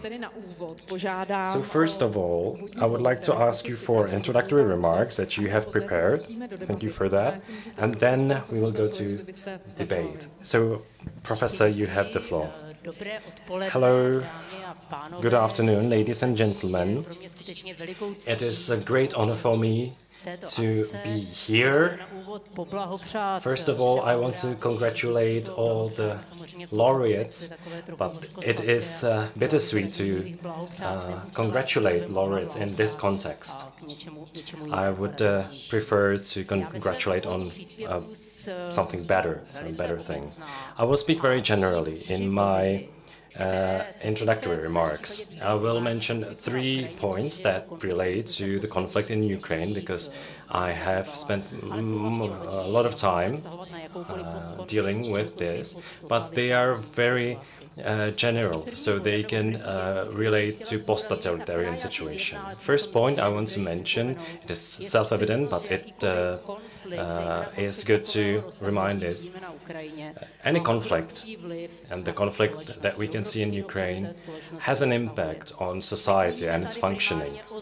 We are talking about crimes, and it's a good thing. Unfortunately, Ukraine is an example of this, as we heard in the introductory remarks. All of the different crimes were committed there, war, aggression, crimes against humanity. But war also destructs the country in many other aspects. Infrastructure is non-functional, schools are closed, healthcare is non-existent, people leave the country. And all these aspects keep changing the country, and it has an impact on the country. The society after war is not the same as it used to be before the war. That was the first thing. And this relates to the second point I want to mention. Coming to terms with the effects of war, during the war or after it, is a process that needs to take time. It takes a long time, it's time-consuming, it also requires funds and patience. We are talking about wheels of justice, and making them turn is very difficult. And I am a lawyer, and I want to mention that it's not just a legal process, and it's not just criminal process. Very often we focus on punishing the perpetrators. Yes, it is good to focus on the punishment. It's one of the parts of reconciliating with the past and with impacts of war and armed conflict. But if you want to make these wheels of justice turn, we need to think of other components. We must not forget other perpetrators, we must not forget the victims, we must not forget the rest of the society. To achieve justice takes or is composed of different components, not just the criminal repression. And the third point, I want to be optimistic, which I was not able to achieve in the first 2 points.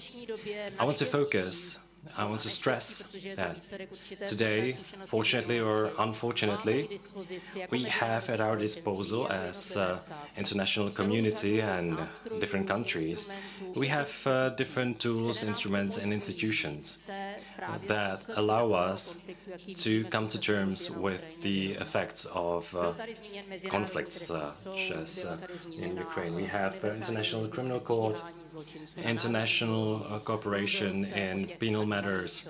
We also heard about truth commissions. In Czech Republic, we know lustration processes. There are different laws relating to this. So the whole transition process, transition from non-democratic country to a democratic one, or dealing with wars and conflicts, this process is very well established. But sometimes people think that if something is not able to be solved now, we need to find another solution, another institutions. But we shouldn't come to these hasty decisions.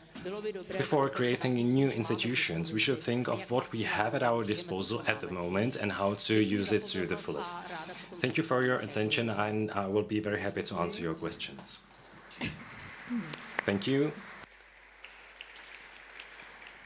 Poprosím pana Holuba. And now, Mr. Holub.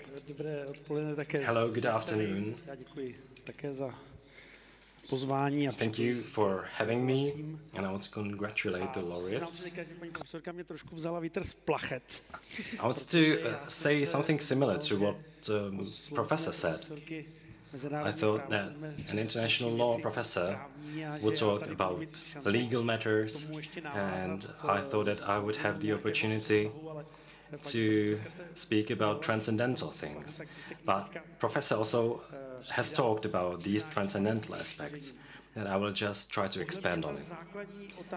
In my opinion, the fundamental questions we are having while we are talking about the second stage of this conflict, this means that the war will end and we will try to find new ways to move on.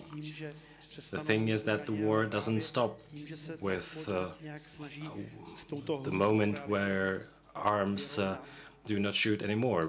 The war ends when the society tries to deal with its effects.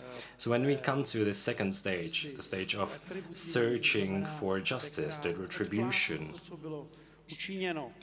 for what has been done, this will be a very important component of the whole process. In Europe, there is a tradition of Thomas Aquinas, who said that justice is the lowest level of love, and all the images about love towards others are false, and they only lead to new conflicts because they are not based on truth. And this is of utmost importance. From my own experience, I can tell you that how I lived through the conflict in Yugoslavia, where I worked as a chaplain. This experience showed me that there were attempts to create cooperation capacities without naming truthfully what had happened during the Second World War. But for these reasons, we have to ask questions where to go on next. But we are not only trying to find justice, we are trying to find peace. And in these situations, peace cannot be just a poetic term. Peace has other contours, other components. Peace is not just absence of war, lack of war, because lack of war is another situation that we know from the Cold War, and unfortunately, over the last several years that we thought were peaceful years, were in fact years where none of the actors was convinced that they could gain benefits by using war force to the detriment of others. But peace is a situation where there is a common understanding and common conviction that the good of others also benefits our own good. And that cooperation is a way that is more perspective, has more prospects than dominance.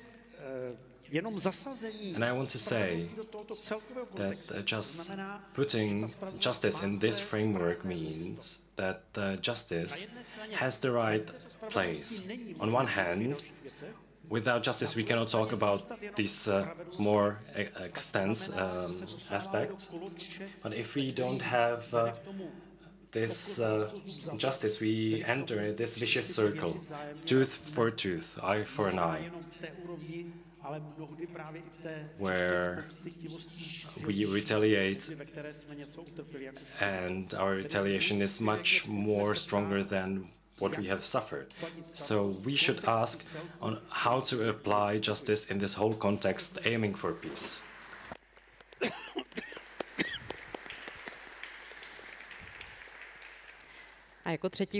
And third speaker, and this is Vladimir Kara, who was the former investigator in former Yugoslavia. You have the floor. Good afternoon to Prague. I'm speaking to you from New York, and I hope you can hear me well. I am sorry I wasn't able to come to Prague in person, but I am really envious. I envy you the opportunity to speak in person. I have prepared a contribution, a written one, and I will read it out, but I promise that then I will just speak from the top of my head. First of all, I would like to thank the Václav Havel Library and its management for the invitation. I believe that we will find a connection between what happened in the former Yugoslavia at the end of the 20th century and what is happening in Europe right now. I must point out that my employer does not allow me to comment directly on the events in Ukraine, and my opinions here cannot be considered as those of the UN. If we go back to the beginning, the very first attempt to punish war crimes after the first century was the Leipzig Trial. However, it ended in a complete fiasco. Most of the defendants were acquitted, and the main culprits were not even brought to trial. So the wheels of justice were set in motion only in 1945, after the end of the Second World War, when the Nuremberg and Tokyo tribunals were established. The creation of these two military tribunals was very complicated. It was the result of the London Charter, and the aim was to punish crimes committed by officials in Germany and Japan. However, this is why these tribunals were often called the victors' tribunals. With the outbreak of civil war in the former Yugoslavia and with reports of gross violations of the Geneva Conventions, the international community had to take action again. In 1922, an expert commission was sent to Yugoslavia, headed by the Polish politician Tadeusz Mazowiecki. The reports of this commission were decisive in the adoption of Security Council Resolution 827 of the 25th of May in 1993. One of the key figures in the creation of the Tribunal for former Yugoslavia was Madeleine Albright. And to clarify the expectations prevailing among politicians at that time, I would like to quote Madeleine Albright and what she said before the tribunal. They said that there would never be indictees, and they said that there would never be any trials. And then they said there would never be any convictions and any sentencing. And at each part along the way, I would point out that they were wrong. And one of the reasons that I think that it is so important that this procedure is going forward is to show that they were all wrong, that the tribunal is very much a part of the international judicial system that is playing a very essential role, I think, in making sure that this individual guilt is assigned, that punishment is meted out, and that there can be reconciliation. I think that was the whole purpose behind having such a tribunal, so that there could be ultimately reconciliation of the various people that were innocent as part of this. Unquote. I think that the tribunal was a success in the end.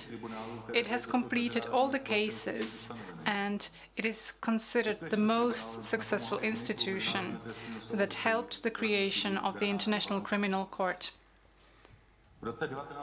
In 1993, there was only a handful of living lawyers who had been directly involved in the Nuremberg and Tokyo tribunals.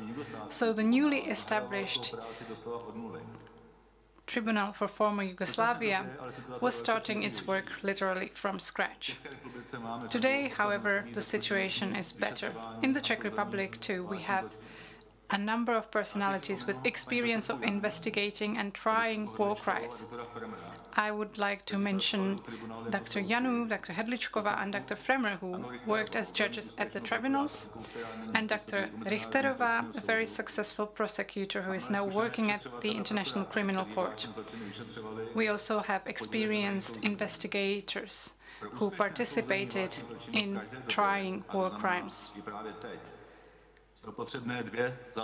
In order to successfully judge war crimes at any time, including today, you need two things: the political will and funding. International justice, unfortunately, is very expensive.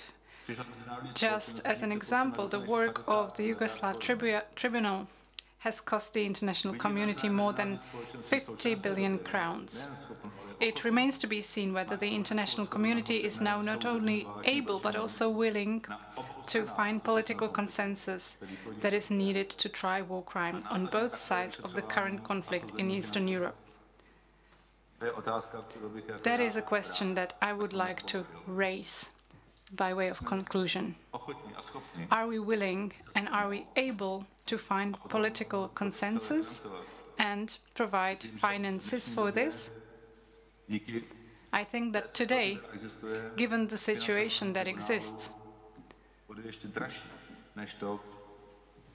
the trials will be even more expensive than those we paid for crimes perpetrated in Yugoslavia.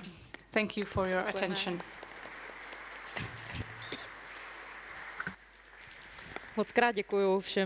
Thank you to all of you for your introductory remarks. And I would like to start with what was maybe omitted at the beginning, which was the legal aspect. Please, Dr. Bílková, could you tell us at which stage the attempts to bring perpetrators of war crimes in Ukraine to justice is now? Okay, so you are getting back to what I said was not central, but of course is essential, and that is the legal aspect. We all know that the conflict is not over yet, and the justice can be obtained only after the conflict has been closed. However, to wait for collecting information until the war has ended wouldn't make sense. As we have heard in the previous panel, data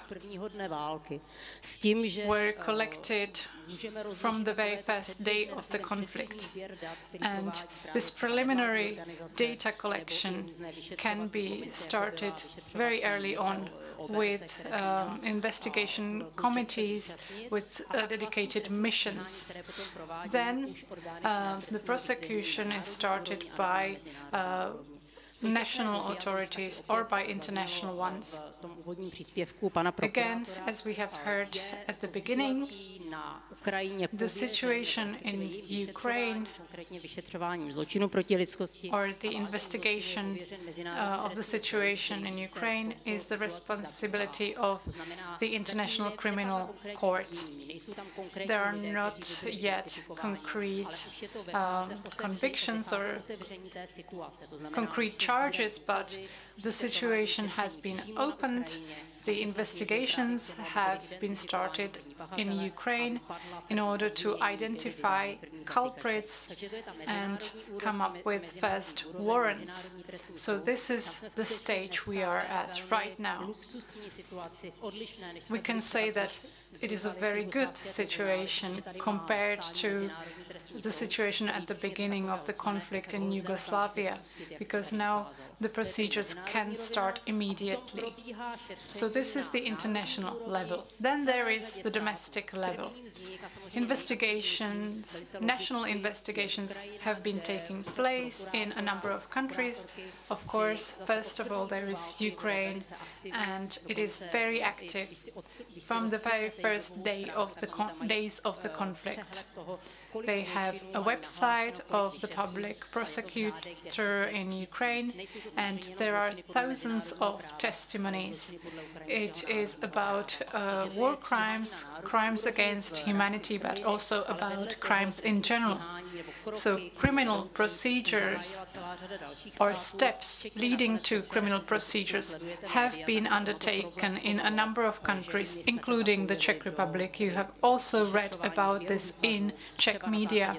For example, we have taken part in this based on the fact that we have refugees from Ukraine coming to the country and bringing evidence. So you also mentioned that you took part in one of these OBSE missions in Ukraine. Can you mention the places you visited and the results of your mission? There were two missions, in fact. First of them was held by OBSE, and the first of them was organized by OSCE, and the crucial thing is to have a group of experts who very quickly, during 3 weeks, prepare a report on a given situation. This one considered the respect or the violation of international humanitarian law in Ukraine. Altogether, there were 2 reports covering the period from the 24th of February to the end of June. So the first mission didn't involve a journey to Ukraine because that was not possible, but the second mission did involve involve it because this provided us with extra information and also gave us more legitimacy. And we were able to show the validity of our observations to Russia. We couldn't, of course, visit all places which were visited by the UN mission, but we visited Kiev, Bucha, and other places, including Irpin. We spoke to people from these cities and towns and from other regions in Ukraine, which was very important for our reports. Can you mention the type or the nature of crimes you dealt with? Well, it would be shorter to name the crimes we didn't encounter. I am generally quite reluctant to speak in general terms, but here we can say that in Ukraine, specifically on the side of Russia, they perpetrated crimes against humanity, including the most serious crimes. This included manslaughter, targeted manslaughter of civilians, torture of war prisoners, raping women and men, forced disappearances, looting. Really, the list is very long, so it's hard to say what wasn't done in Ukraine, unfortunately. Okay, can you say, when you were there, what did you need to take into account when investigating? Maybe the most important thing for us, not only regarding the information we obtained there, but also information in general, was being objective, remaining objective, because an information war is raging on both sides. So it was important for us to reflect the reality faithfully, to have evidence that is based on facts. And when describing the events, we always looked for more sources. So we would never trust a single person, a single resource, but would always fact-check with other sources, so that we have at least 2 independent sources that confirm an event. That was difficult given our time framework. I imagine that Vladimir Dzura also has experience in this. You were part of the Tribunal for former Yugoslavia from the very end. Maybe you have similar experience. What was the crucial thing for you? What did you take into account? Thank you for this question. I think in this aspect, in this is a situation that I can comment on. I would like to thank Professor for her work in this mission. From my experience, I had experience with Mr. Mazowiecki. They presented reports to the UN, and these reports were basis for our work. The investigation started in 1994, then in 1995, it was brought before the Tribunal. I will try to describe this to lay people that fortunately don't have any problem with this investigation. When there is a crime committed at Wenceslas Square, when somebody is killed in Wenceslas Square, there is a whole system in the Czech Republic. We've got the state prosecutor, we have law enforcement, and everybody knows where Václavské náměstí, Wenceslas Square, is located. When you work with international organization, you have very limited knowledge of the territory. It's either limited or non-existent. I spent 1 year in Sarajevo, where I worked for UNPROFOR. So I had some knowledge about the terrain, but it was still limited. And for this reason, the results of the commission were essential for us. We were charged with investigation of crimes in Croatia. So the report helped us to gain information about what types of crimes should we investigate. We didn't know the issue. We were all prosecutors or investigators. We were very good at what we did, but we had very limited knowledge of the situation that happened there in Croatia and in Yugoslavia. And NGOs also helped us. I call them enthusiasts. They have direct access to the place where the crime was committed. In this case, it was war crimes. And these NGOs are able to document what happened there. I will give you an example. We investigated in Ovčara, in a forum in Ovčara, where 265 patients from Vukovar hospital were killed. The grave was found in 1992, and we were only able to travel there in 1996, so we didn't have the access to the scene of crime, the crime scene, for 4 years. So this has a huge impact on the evidence that can be used during the proceedings.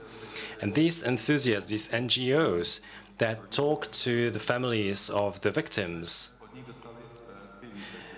gained this testimony and gave them to us, and we were able to use them in our work. But there is always the other part of the case. These enthusiasts are not experts on this work, on this type of work. They talk to people and they find out that something had happened. And in their report, they write as if it was first-hand knowledge, if it was something that they lived on their own. And in many cases, we came to the conclusion that we mined the information from the reports drawn up by NGOs. Then we went to former Yugoslavia to hear out the direct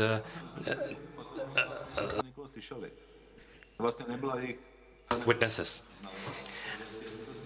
And then we found out that they just heard about what happened. They didn't see it with their own eyes. They heard it in refugee camps. And based on these informations, they talked about it with the NGOs.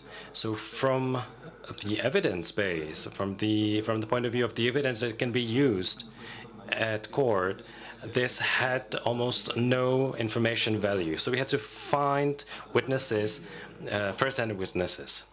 But this doesn't lower the value of the work of these enthusiasts.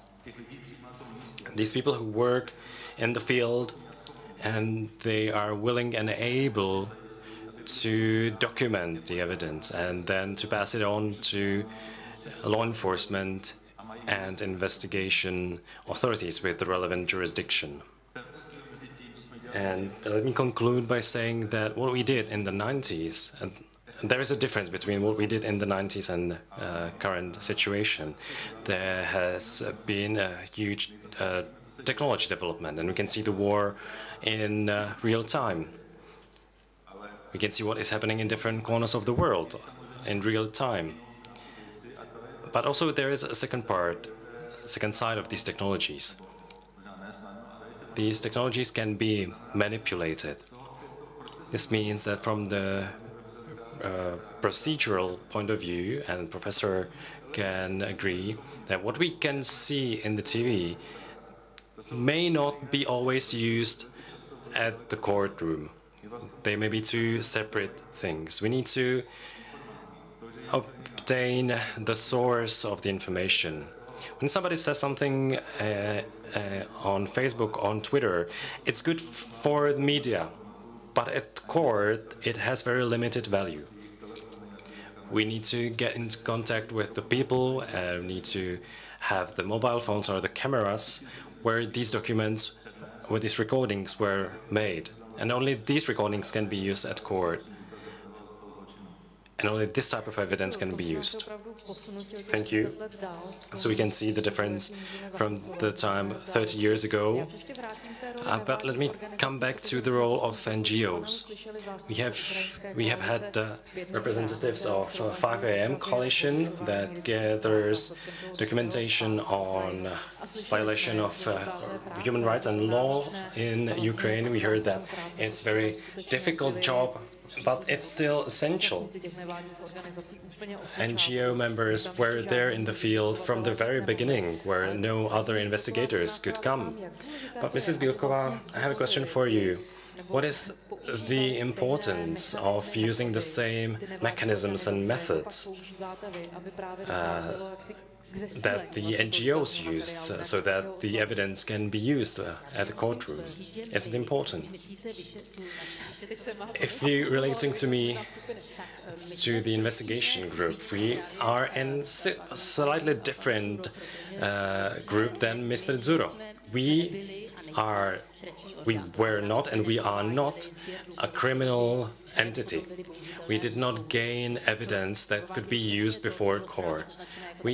What we did was preliminary recognition of the terrain, so we monitored general trends. Our reports used statistics, probability, and general trends.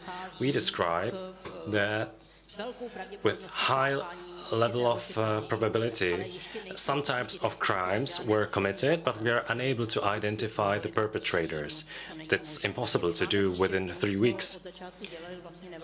So our job is very similar to what NGOs did. We do some preliminary collection of evidence that can be used as a basis for evaluating the situation on the political level. For example, while adopting sanctions. To adopt sanctions, you need some basic evidence on crimes that are being committed. So we are able to provide these preliminary evidence, but this evidence cannot be used in criminal proceedings. That's the role of investigators, as Mr. Dzuro is.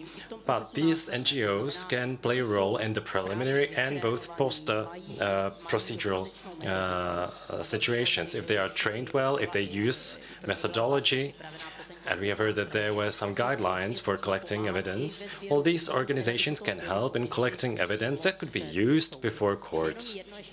But there's one more risk, apart from those that Mr. Dzuro has mentioned.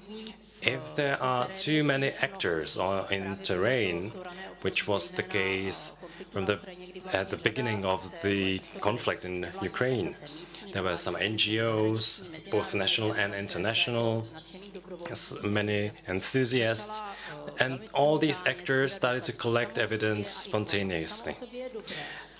It is quite good, but there are some drawbacks to this. If there is a victim of rape, and there are 10 people who ask this victim to describe the rape, this could lead to trauma in these witnesses, and they will be not willing to explain what happened.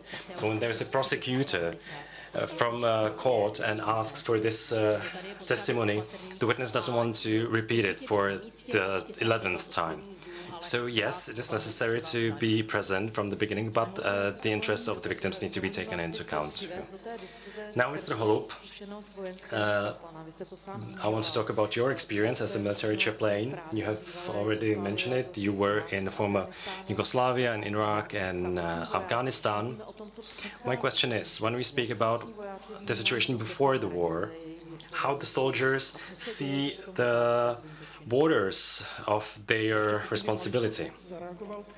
First, let me react on what has been said. From the point of view of a military chaplain, who lives all the good and bad things of a soldier, we are there to listen to the soldiers. This is our primary position.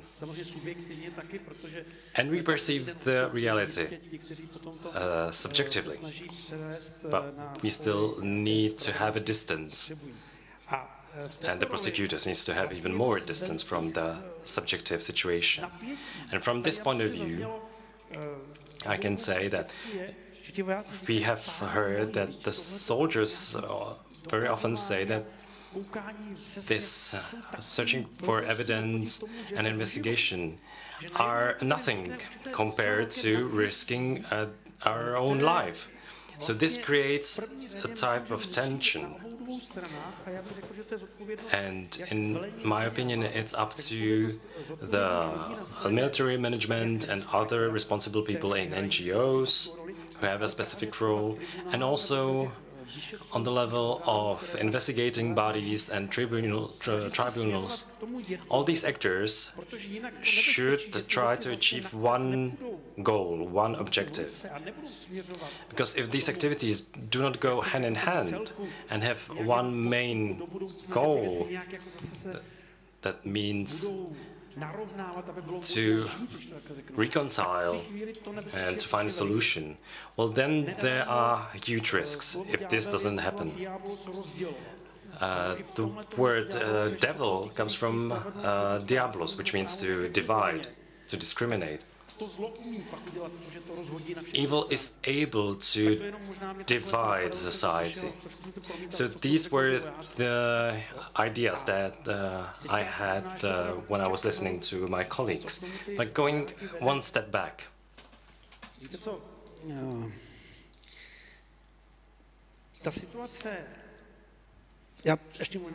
Let me start saying something different. What Germany lived through after the Second World War is that it defined a soldier as a citizen wearing a uniform. So soldiers were considered as citizens with the trauma of the Second World War in Germany. And what we can see nowadays, and what becomes more openly published from the German academia and other circles, is that the definition of a soldier is that soldier is someone who is not ready to see and live through the atrocities of war. Because the pressure from different circumstances is so big that the soldiers are not willing to live through the atrocities of war. And there are debates about the borders on between the situation where soldiers are willing and able to stop the evil on one hand, and on the other hand the soldiers should not lose their faith in democratic values and the values of freedom. And there's this tension between these two aspects. And from this tension leads to the fact that these soldiers see their friends dying, and this leads them to a thin ice.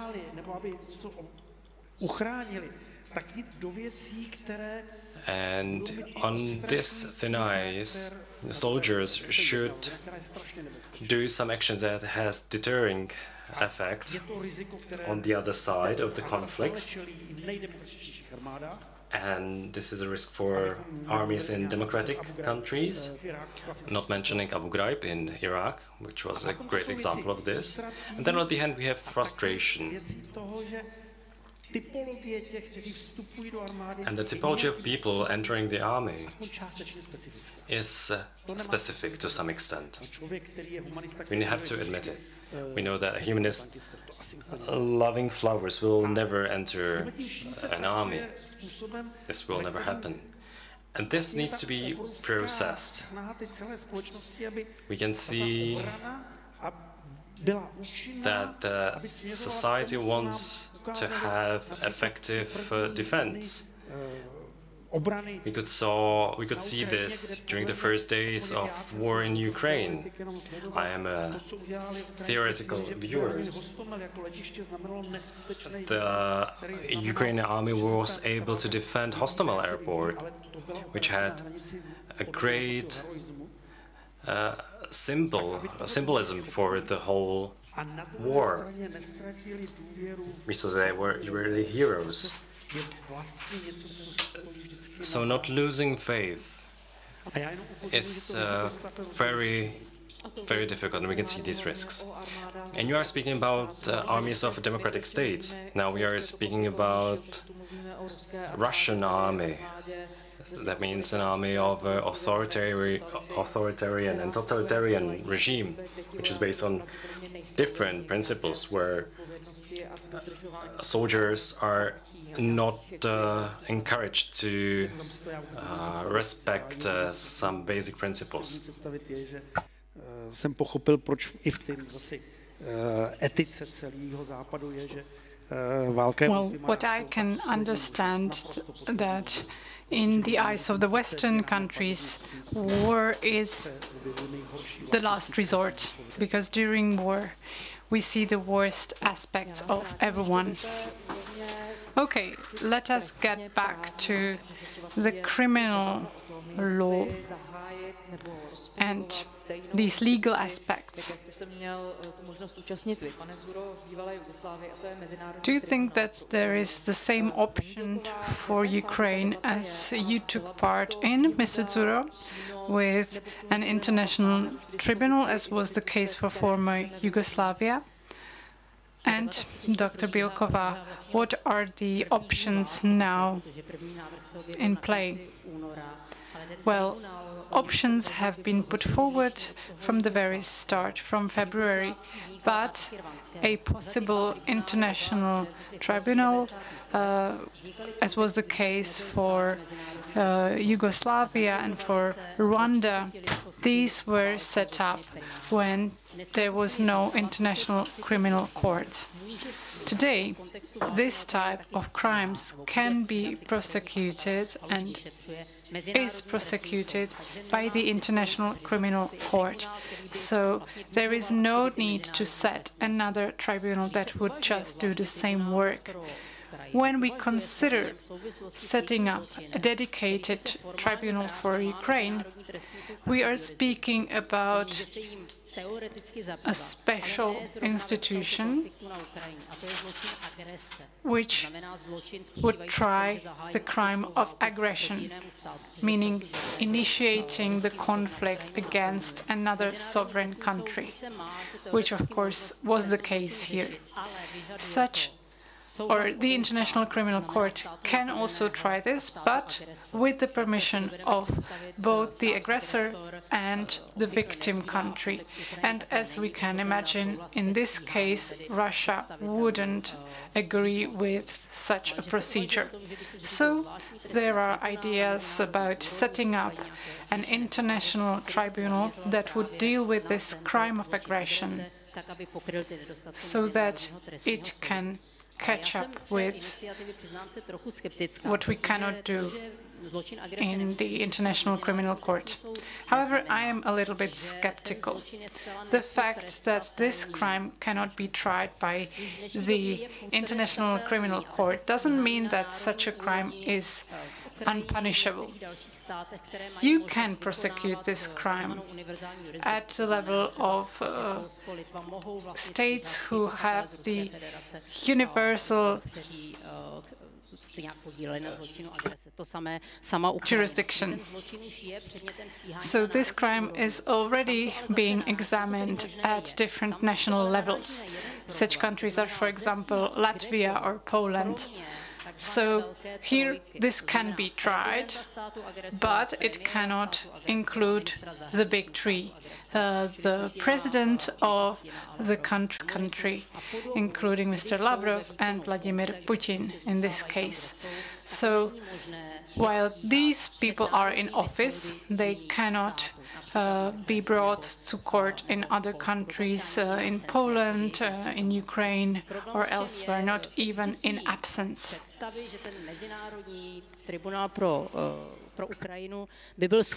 However, if maybe this special tribunal for Ukraine is set up, some claim that this could be avoided.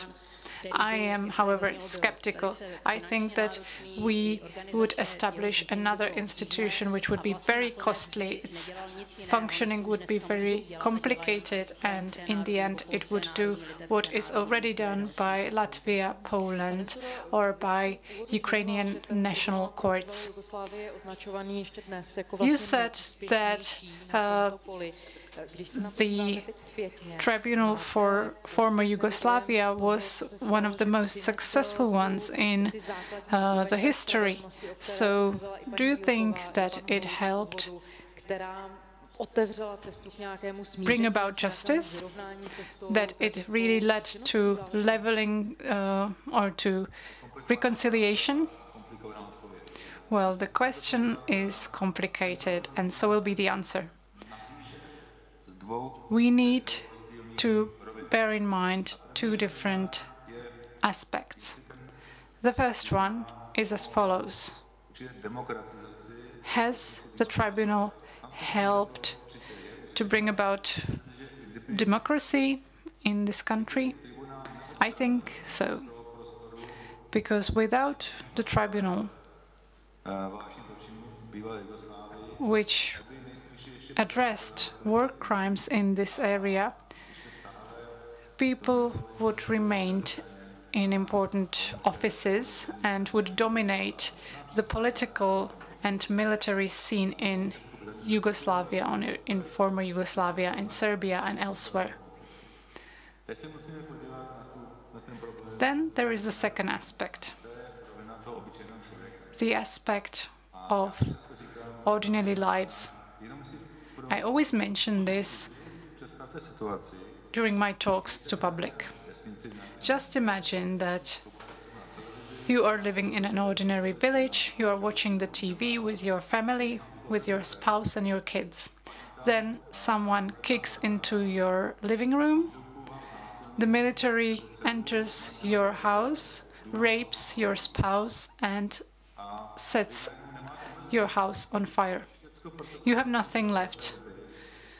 Your meaning of life disappears.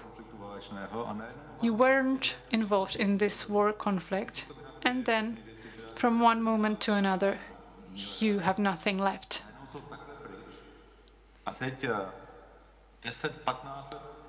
Then, 10 years or 15 years later,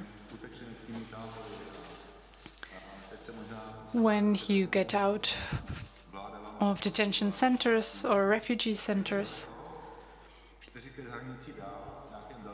somewhere far away in the Netherlands or elsewhere, there is a tribunal that tries the perpetrators of these crimes, but not necessarily those who actually committed the crimes in person.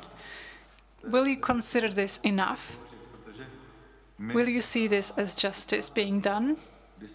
This question is very important, because as long as you are not personally involved in what happened in the former Yugoslavia, you might think that the war is over. Everyone can hold hands together and be happy. But that's not the case. There are big blows in people's minds. And to give you an example, here in the Czech Republic, let's just consider the situation in Sudetenland after the Second World War. A lot of time,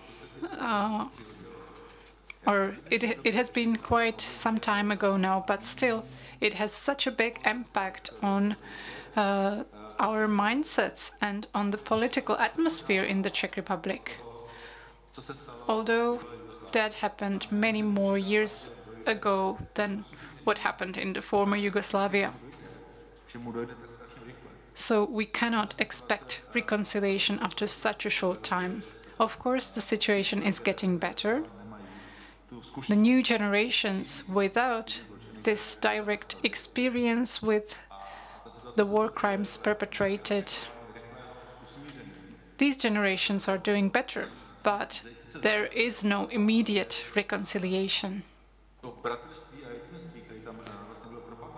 So when we try to promote unity and brotherhood, as was the case in the former Yugoslavia, it is a very complex thing.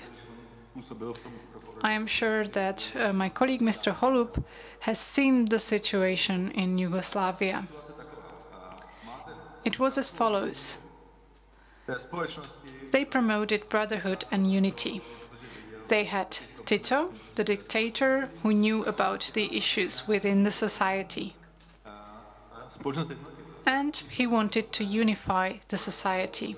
So, hence this slogan, brotherhood and unity. He started claiming that the brothers of yesterday are now enemies. This was such a big change. What happened was that they changed the word for Serbian by Cherbian, and Croatian became Ustašov. So it was not Croatians and Serbians, but it was Četnici and Ustašové. So this was a newspeak, basically. During this conflict, symbols were changed to persuade people that these weren't brothers, these weren't Serbians or Serbs, but these were Chetnik. So there was a substitution of terms supposed to explain why they should fight now.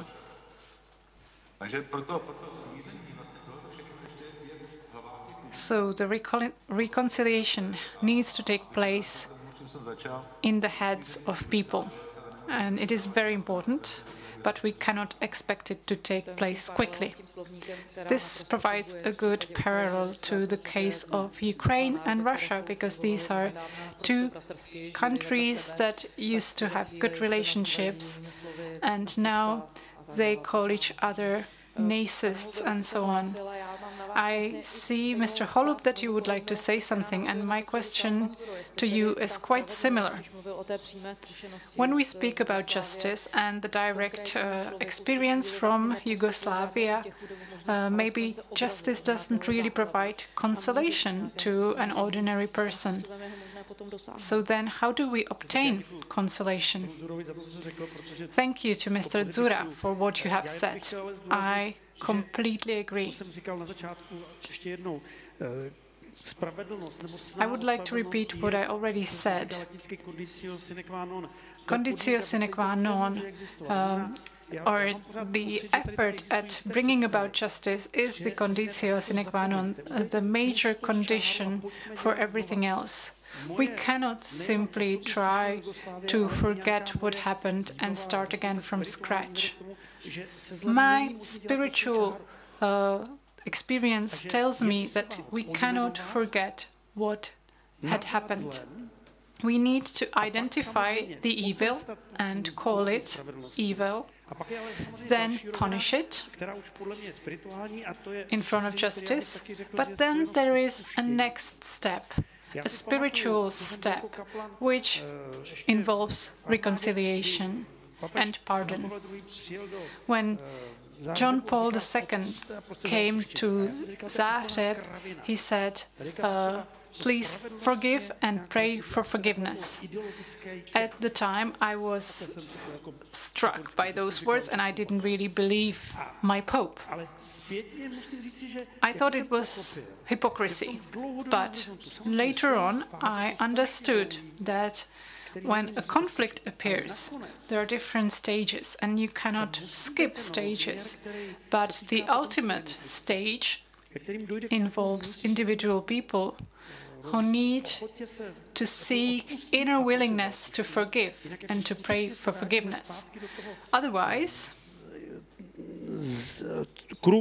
we would get back to that vicious circle.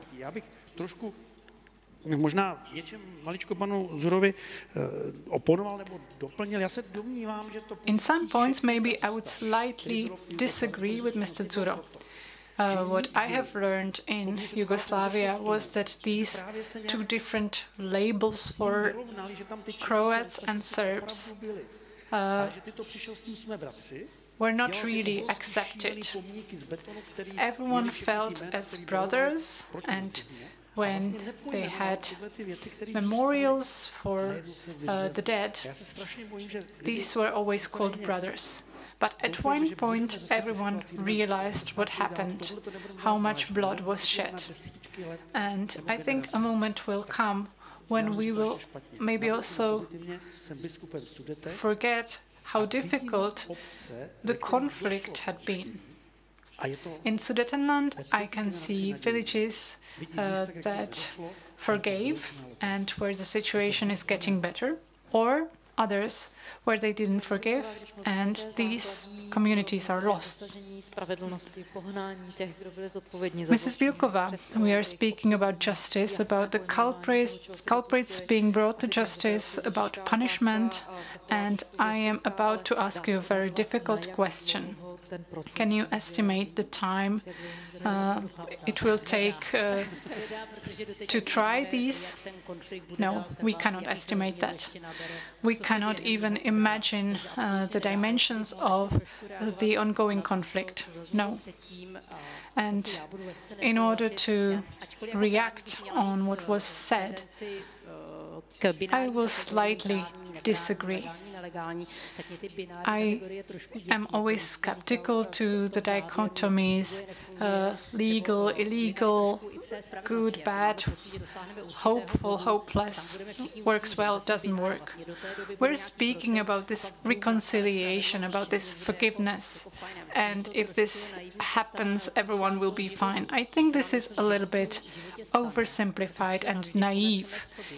When something happens, we bear it with ourselves, we keep it in our minds, we will never forget. This holds for any nation, any people, any event. You cannot imagine forgetting such a major event. You can undertake steps to help cope with this or alleviate the situation. And of course, legal actions are the most simple.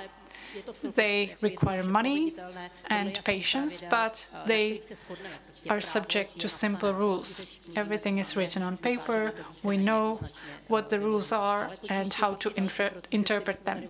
But then there are more complicated processes. Those that are interpreted differently by different people. What is justice, actually? Different people see it in different ways. Different people see reconciliation in different ways. We can ask this question in the context of Ukraine, but also in the Czech Republic. If we ask ourselves if we have come to terms with the communist era, I guess that people will disagree here in this room. We have different ideas of how reconciliation can be obtained, of what it means to come to terms with something. So this, I think, will also apply to the Ukrainian conflict. I promise to the audience to also have the opportunity to ask questions, so please just wait for the microphone before you ask it, but the floor is yours. Děkujeme. I'm very sorry. My question is expert, technical, but I have to ask it. As far as tribunals are concerned, they were established based on the UN Charter, and they gave the Security Council some basic competence for managing the activity of these tribunals. The ICC was created based on Rome status.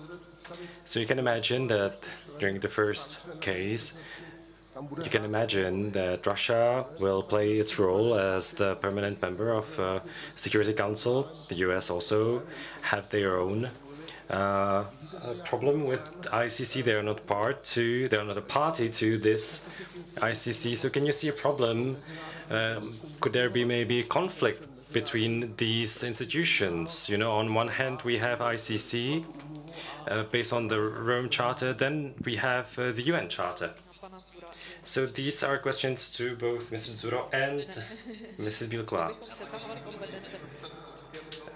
I think that the professor will be better in describing this and answering this. Ask me this next year in November and I will give you my opinion. Yes, I've got a lot of employers, but I don't have to be loyal to each of them. So I will just speak briefly. We have an international criminal code for Rwanda and Yugoslavia in the 90s. They were created based on the Charter of UN Security Council, and then by the end of 1990s, the permanent ICC was established. For the new tribunal for Ukraine, potentially, it was considered to be created based on the resolution of Security Council of the UN, but you know it's unimaginable, and Russia will veto this step. The conflict is not here, and the reason is very simple, because there are not so many international tribunals. We have only the ICC based on, established by the UN Charter, so there are no ad hoc tribunals. Should another tribunal be established, we would see what its form should be, but there is no will to create a new tribunal through the Security Council, and we couldn't see this will many years before this war in Ukraine. Mr. Žantovský, I have just one observation. I want to talk about the doubts that were expressed by Professor Bílková. We need to see this issue from two different levels, from two different perspectives. We are animals endowed with memory, so we cannot forget traumatic situations like this, no matter what we do. But on the other hand, on the other level, we are moral creatures, and at least we have a chance to achieve transcendence. And on the transcendent level, we should be able to forgive, even though we're unable to forget. Then we have a question in the audience. Lady in black, in the back. Dobrý den, Kristina Šánov. Hello, Kristina Šánov, representative of Belarusian and secretary of Světlana Cichanovská office. Today we have heard like terms as crimes against humanity, universal jurisdiction, and please allow me to be voice of 10 victims from Belarus that live in the Czech Republic thanks to health program Medevac. They know where the perpetrators in Belarus. In one case, we tried to contact law enforcement in the Czech Republic and try to use the tools of universal jurisdiction. However, the case was not continued, and one of the reasons was why there was no proceedings was that allegedly these people can use Belarusian tools and Belarusian legal system. So these victims had no other option than to use Belarusian legal system. In the meantime, the UN presented a report saying that Belarus,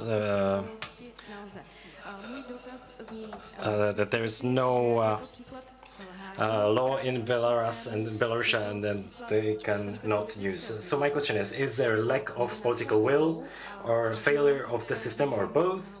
Maybe you can give us some recommendation for these Belarusian victims that live here in the Czech Republic and are here to stay because they received international protection. What steps should they take in order to use these newly created mechanisms? I know that the Czech Republic is very active in drawing up methodologies, and in case of crimes against humanity, the methodologies would be the same both in Ukraine and Belarus. It was quite a specific question. I don't know if you have worked on this case, Ms. Bielkova, I don't know this concrete case, and it's very difficult to comment on a case where you have no information and the only source of information is you. So I don't dare assess this or evaluate this. You have only time for one last question. The gentleman in blue shirt. Thank you, Jan Janagel. I have two short comments. There were comments on Sudetenland. It was genocide, and a reconciliation is not possible if we don't call it the name that it is, and if we don't investigate it, as Tomáš Holub said. And the second comment, do you agree that what is going on in Ukraine is a great chance or moral challenge for the whole humanity to change its way of living, because prosperity destructs human and future if it achieves a level where people lose their nature and natural aspect. Then we have another question here. Please ask your questions and we will try to answer them in summary. So please be brief and ask real questions. My name is Jaroslava Vránová. Hello to New York. To Mr. Dzuro, I have a question. You mentioned the establishment of International Tribunal in former Yugoslavia. You said that it was successful because there was political will and funding. Do you think that this was based on London Charter that gave the recommendation to the UN? Do you think that this decision was taken based on this? And then we have another question. Hello, I have a question to Mr. Dzuro. China is not a member, contracting party to ICC. Does this mean that if China does not recognize the authority of this court, does this mean that the occupation of Tibet and other crimes perpetrated by China in Chinese region will never be punished? Or is there a chance to punish these crimes against Tibet? Thank you. We are going a little bit further to our topic, that is justice in Ukraine. So, Mr. Dzuro, do you want to react? As for the first question, the London Charter does not have anything to do with the establishment of International Court for former Yugoslavia. The London Charter is relating to the Nuremberg and Tokyo processes. The Yugoslavia court was established based on UN Charter. Maybe Professor can tell us it was Section 7 of the Charter, if I remember correctly. So the International Court for Yugoslavia was established based on the decision of Security Council. 5 of those members agreed to its establishment. When we look back to 1992 or 1993, Ms. Albright was the permanent representative of the US to the UN. Soviet Union disintegrated back then. Eastern Europe was in its way of democratization. It was a unique situation, and in my humble opinion, it was possible to establish the International Court thanks to these circumstances. And second question, I am very sorry, I cannot comment on this. I have my own opinion, but I cannot comment on this due to professional reasons. I work with the UN at the moment, and I have very limited possibilities to comment. I'm very sorry for that.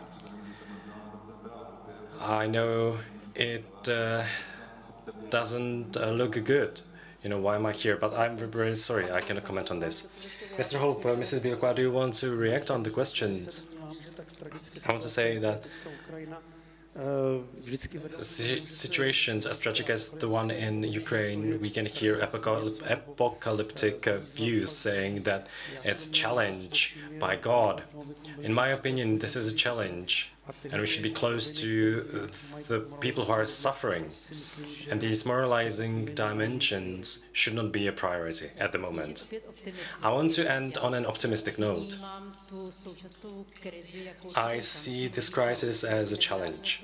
We hear voices saying about the crisis of international community or international law. But in my opinion, there were never so many countries that were protecting international law or applying it. We are now enforcing norms that have been challenged so far. You know, we set the standard so high, and we should hold on to this, and I think it's a good message for humanity. Thank you very much. Veronika Bílková, Tomáš Hulub, Vladimir Kara-Murza, thank you very much for participating in our debate. Thank you for the time. Thank Václav Havel Library. We also thank the host as well. Thank you. Thank you. It was very nice. I appreciate it.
Já akorát nevím, kdy nám řeknou teda, že máme mluvit. Jako asi teď už teď. I wonder when we should start speaking. Yeah. Oh, we have the timer, that helps. So Jan Vevera, just again my name. Nice meeting you, Evgenia Kara-Murza. Okay.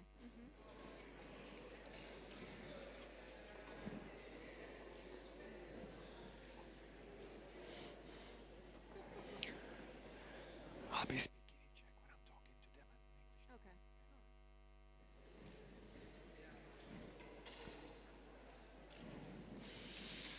Tak, asi začneme, ne? Dámy a pánové, dobrý den. Ladies and gentlemen, good afternoon or good evening. Welcome everyone to the third panel at this very rich conference full of interesting ideas. We will be dealing with similar questions to those that were addressed in the previous panels by the previous speakers. And I would like to now present our guests for this third panel. It is Lenka Víchová, an expert in Ukraine studies. She focuses on Ukrainian modern history and is an editor of Ukrainský Journal. She is also part of an NGO Team for Ukraine, whose mission is practical support for Ukrainian civic society and the professionalization of the NGO sector and the security services. Our second guest is Evgenia Kara-Murza, who studied Jewish studies and history in Budapest, Jerusalem, and in the Michigan University in the US. She also worked in the memorial at Yad Vashem, in the US Holocaust Memorial Museum, and her research addresses history, memory, and museum representations of the Shoah, as well as the Russian society, historical politics, and culture.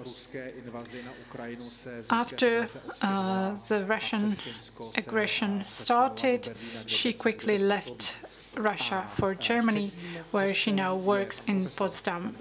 Our third guest is Jan Vevera, the head of the psychiatrist clinic of the Faculty of Medicine in Pilsen. He teaches psychiatry and medical psychology. He also worked in the army of the Czech Republic, and he spent a year serving in Afghanistan. He also was the main military expert on psychiatry, and he co-founded the Vitry Center of Excellence, which carries out the transdisciplinary research on violence, trauma, and justice. And the last person here is me, Jakub Santo. I work for the Czech television, and I carried out a number of journalistic missions to Ukraine, both during this conflict and previous times. To begin with, I would like to ask Lenka Víchová to open the debate. Good afternoon, ladies and gentlemen. I'm happy for the opportunity to speak here, and also I am very thankful to be able to hear from the previous speakers who were really amazing. I'm not sure if I am the right person to speak here during the third panel, because I am a Ukrainian studies expert, so I don't always study evil. However, given what we have heard in the previous panels and what we were thinking about in the context of the evil taking place in Ukraine between two nations, I would like to focus on the evil we are not always aware exists. it exists in ourselves. It is part of us, because this conflict didn't start from scratch. It has its prehistory. When I was considering what to speak about, I thought of a moment when I was reading a book. This book was titled or dealt with the life, culture and background of Mahatma Gandhi. I was intrigued by one passage which described the sati ritual. During this ritual, a deceased man is burned together with his family, his living relatives. And there was a memory I read, I think from Mahatma Gandhi, about Indian authorities, Indian men protested against banning this ritual. They said that the British authorities prevented them from sticking to their traditions, and that this sati ritual was part of Indian traditions. Then a British representative allegedly said, "We are not banning these traditions. You can continue doing them. We just tell you that if you make another person die, you will also be punished by the death penalty." And then I think Gandhi said that men decided not to stick to those traditions because it was a question of life and death for them, not just a question of lives of women. So this really struck me because I appreciated that British sarcasm. Then in 2014, I realized that we also practice this sacrifice ritual. Because what is it if not sacrifice? If we abandon people living in a certain territory, and we did that without so much as blushing. We pardoned that. We excused that because of Russian propaganda. We said that the Crimea had always been Russian, just because it was once stolen already in the 1973. I know that we could say that we cannot save the whole world, but if we stick to this logic, it could be the same as in India. In India, they said, why should we care about widows and children? This was the same logic. And this made me think that now, this December, we will be celebrating a nation that is 100 years old, and we could be speaking about the Soviet Union, which has this tradition of occupying another territory, holding referendums, and shedding blood. It was not the first time when they annexed Crimea in 2014. The same happened in 1939, when they did the very same thing in the Baltic nations. And I would just like to say that Latvia, Lithuania and Estonia were among the first states that recognized the existence of the Soviet Union, although they had to face similar things as those that happened in 2014 in Crimea. We have heard here today that Russians and Ukrainians have lived in peace and brotherhood for a long time. That is not quite true. Similar things to what we have been witnessing since the 24th of February have been taking place even before that. We have just realized the scope of the atrocities thanks to the technologies at our service, because we are able to see things Previously, there was a conflict in Ukraine, an artificial famine that was created in Ukraine because of protests taking place in the countryside there.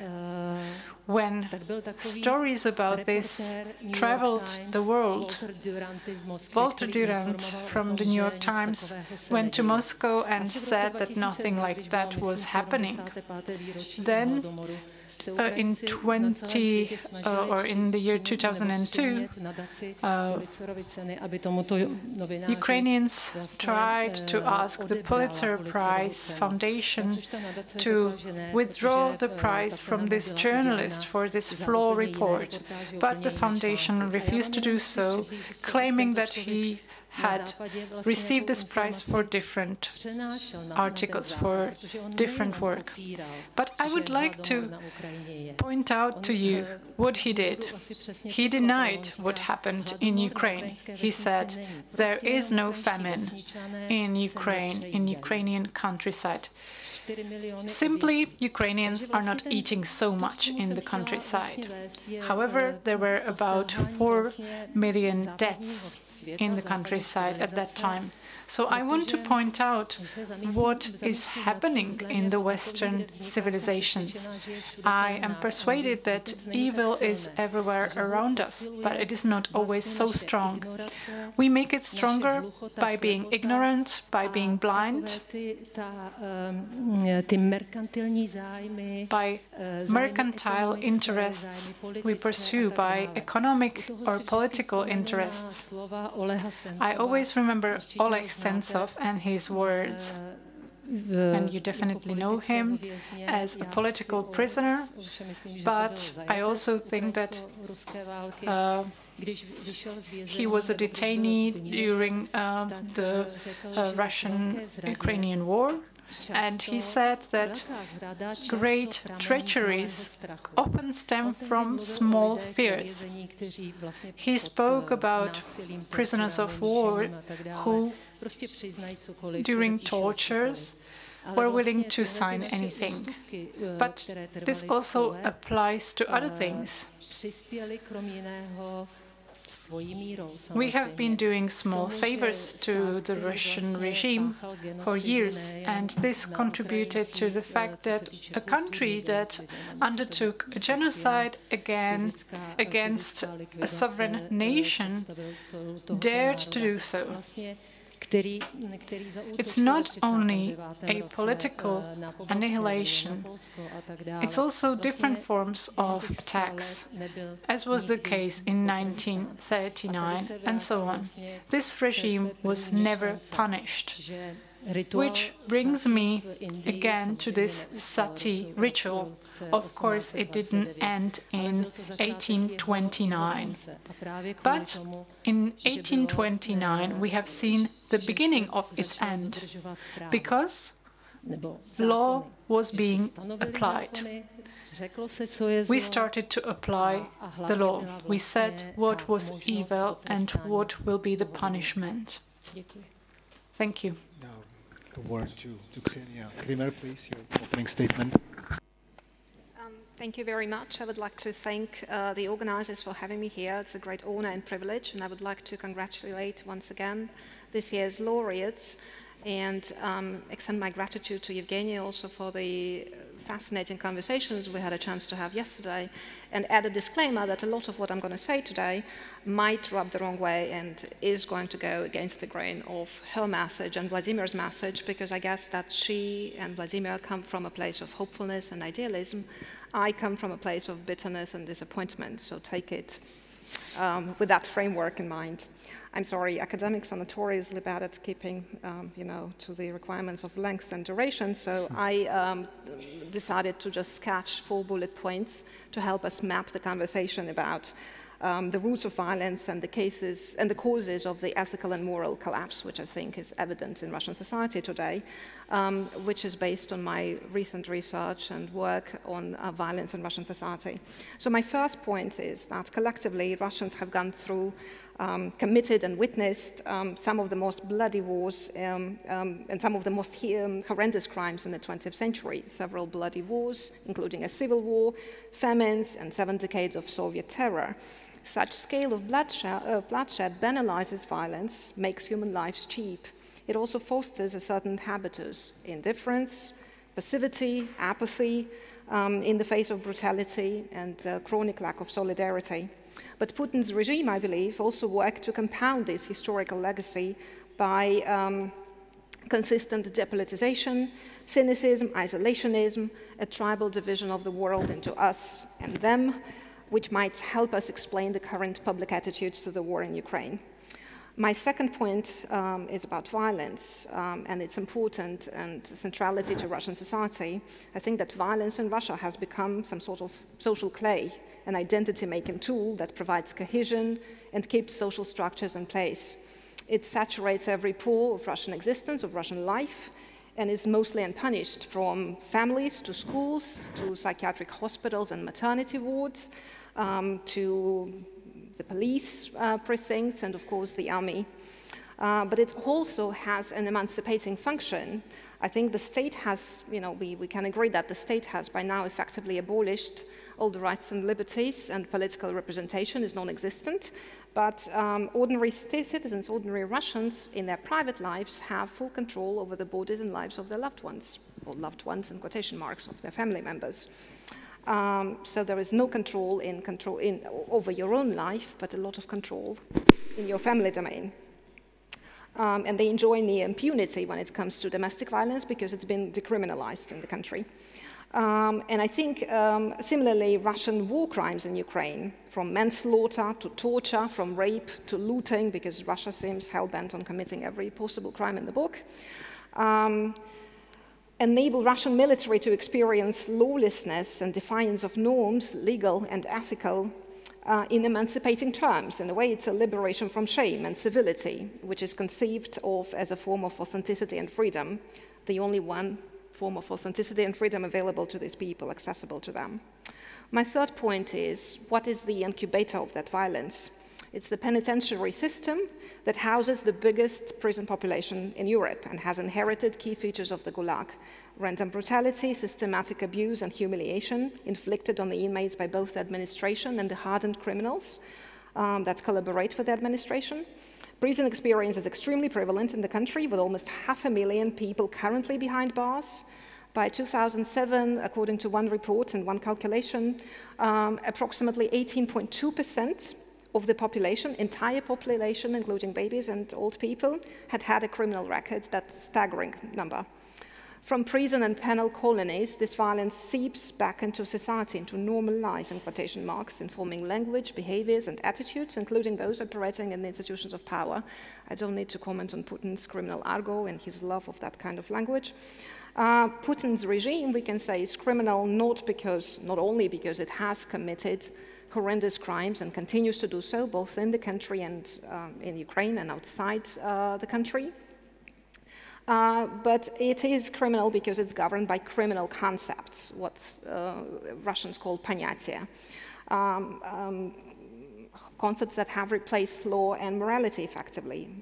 Cynicism, hierarchical thinking, veneration of physical force, patriarchal machismo, and again, violence. And my final point about the ethical collapse, which I think we need to discuss as well. I think Russian society manifests a profound moral bankruptcy in its reactions to the ongoing war in Ukraine and Putin's regime in general. We know very well the conformist attitudes of the culture makers co-opted by the regime, of the church, which fails to raise its voice in condemnation of anything that this regime has committed and continues to commit. And these discourses, these opinions in quotation marks, are fairly well known and not really interesting. But the discourses circulating amidst the so-called liberal intelligentsia or liberal opposition are taking shape as we speak, and I find them also extremely problematic, and they're much less studied. And they are too marked by striking ethical numbness, narcissistic indifference to the suffering of the Ukrainians, and this obsessive vying for the status of the main victim of the crisis. You might have heard Russians are the new Jews.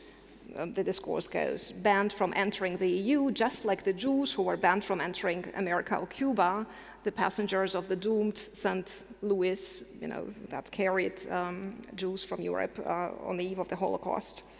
And I am quoting, this is not what I'm not making this up. So Russians complain that they have been canceled, discriminated, or treated unjustly and unfairly. And this obsessive self-pity allows the community, even those who oppose the war, to eschew any responsibility for what is going on, to avoid reckoning with the origins of the current catastrophe, and their and our own role as producers of normalcy for this regime, producers of legitimacy through cultural sphere, through education, through all the projects that people have taken refuge in all these years. Thank you very much. Prosím ještě Jana Weveru o úvodní statement. No, Jan Vevera. Thank you very much for the invitation. I would like to talk from the position of psychiatry, which belongs to the broad range of medicine, and it borders with humanities and other social sciences, and I will draw on some experiments done by social experts. It is worrying how low our restraints against genocide are. We could see it between Russians and Ukrainians, Czechs and Germans, Serbians against Croatians. So we are sometimes willing to kill others. This is very worrying.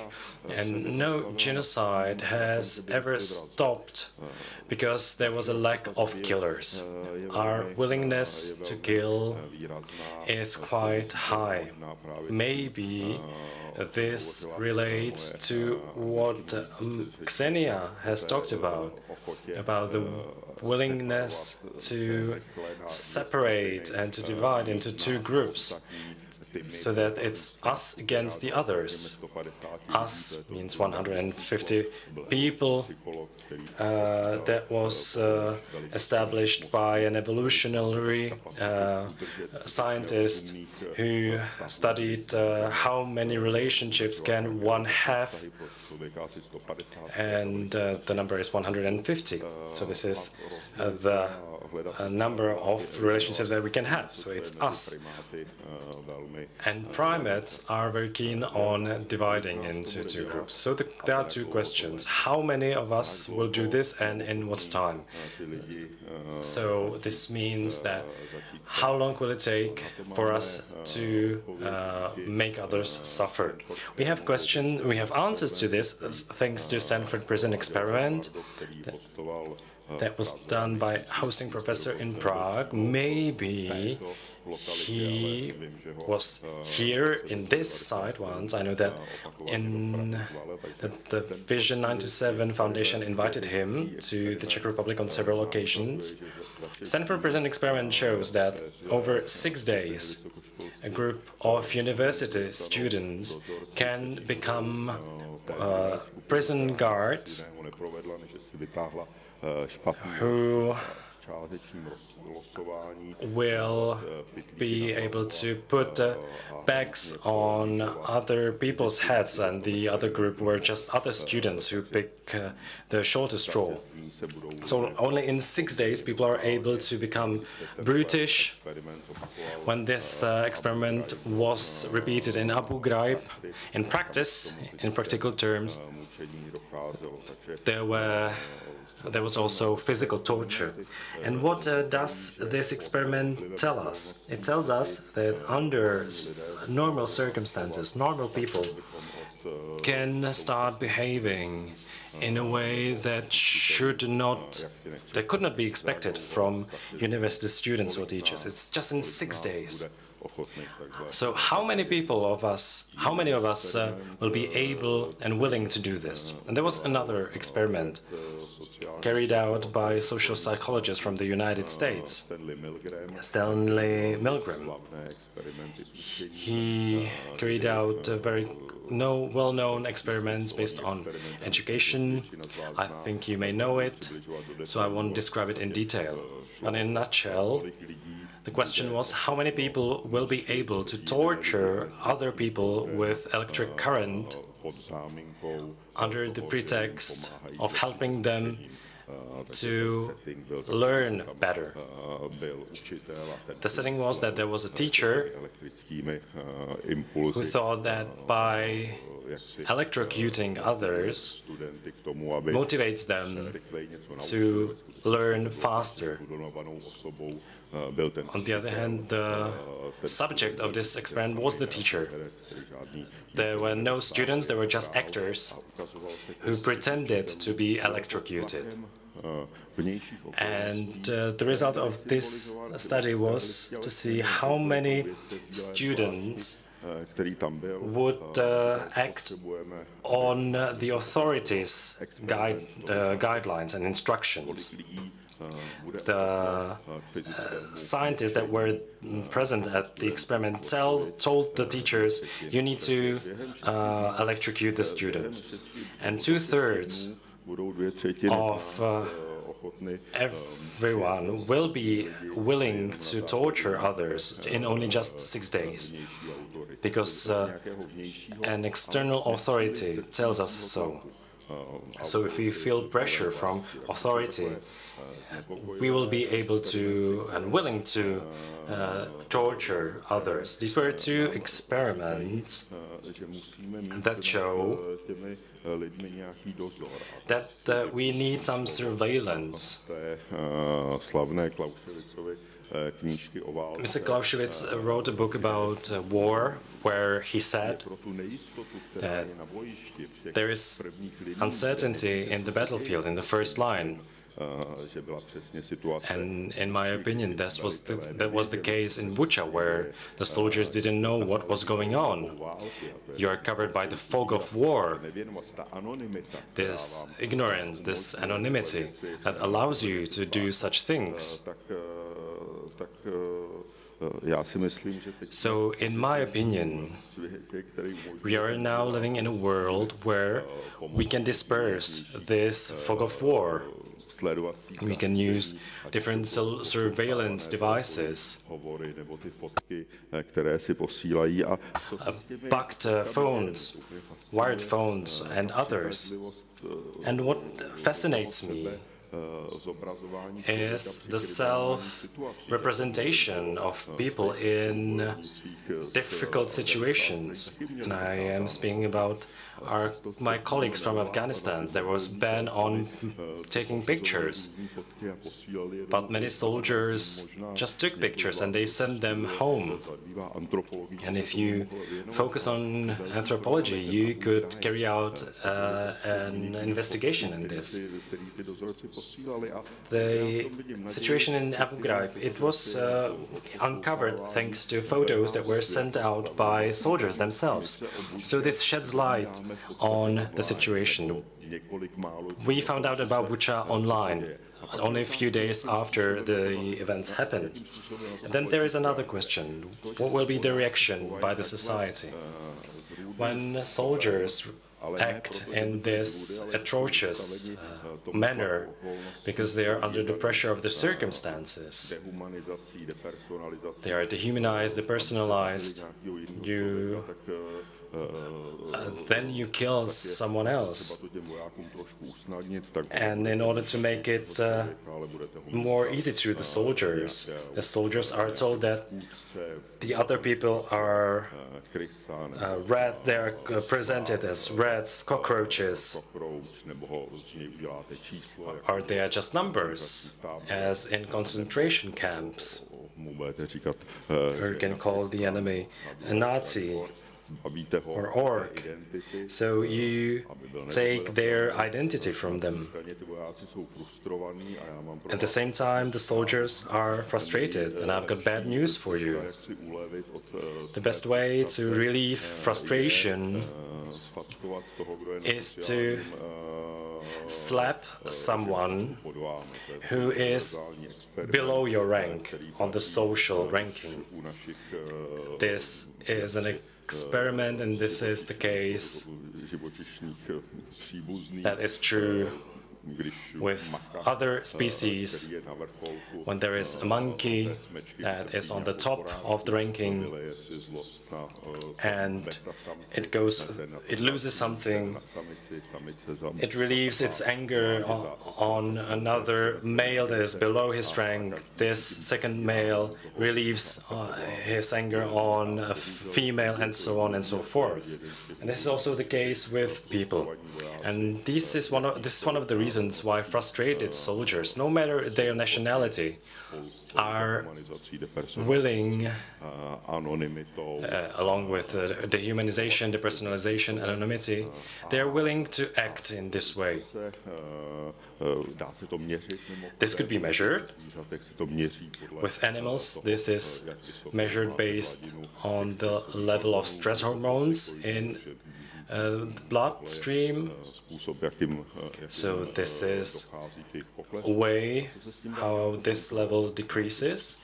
And also this can be controlled. We need to disperse the fog of war.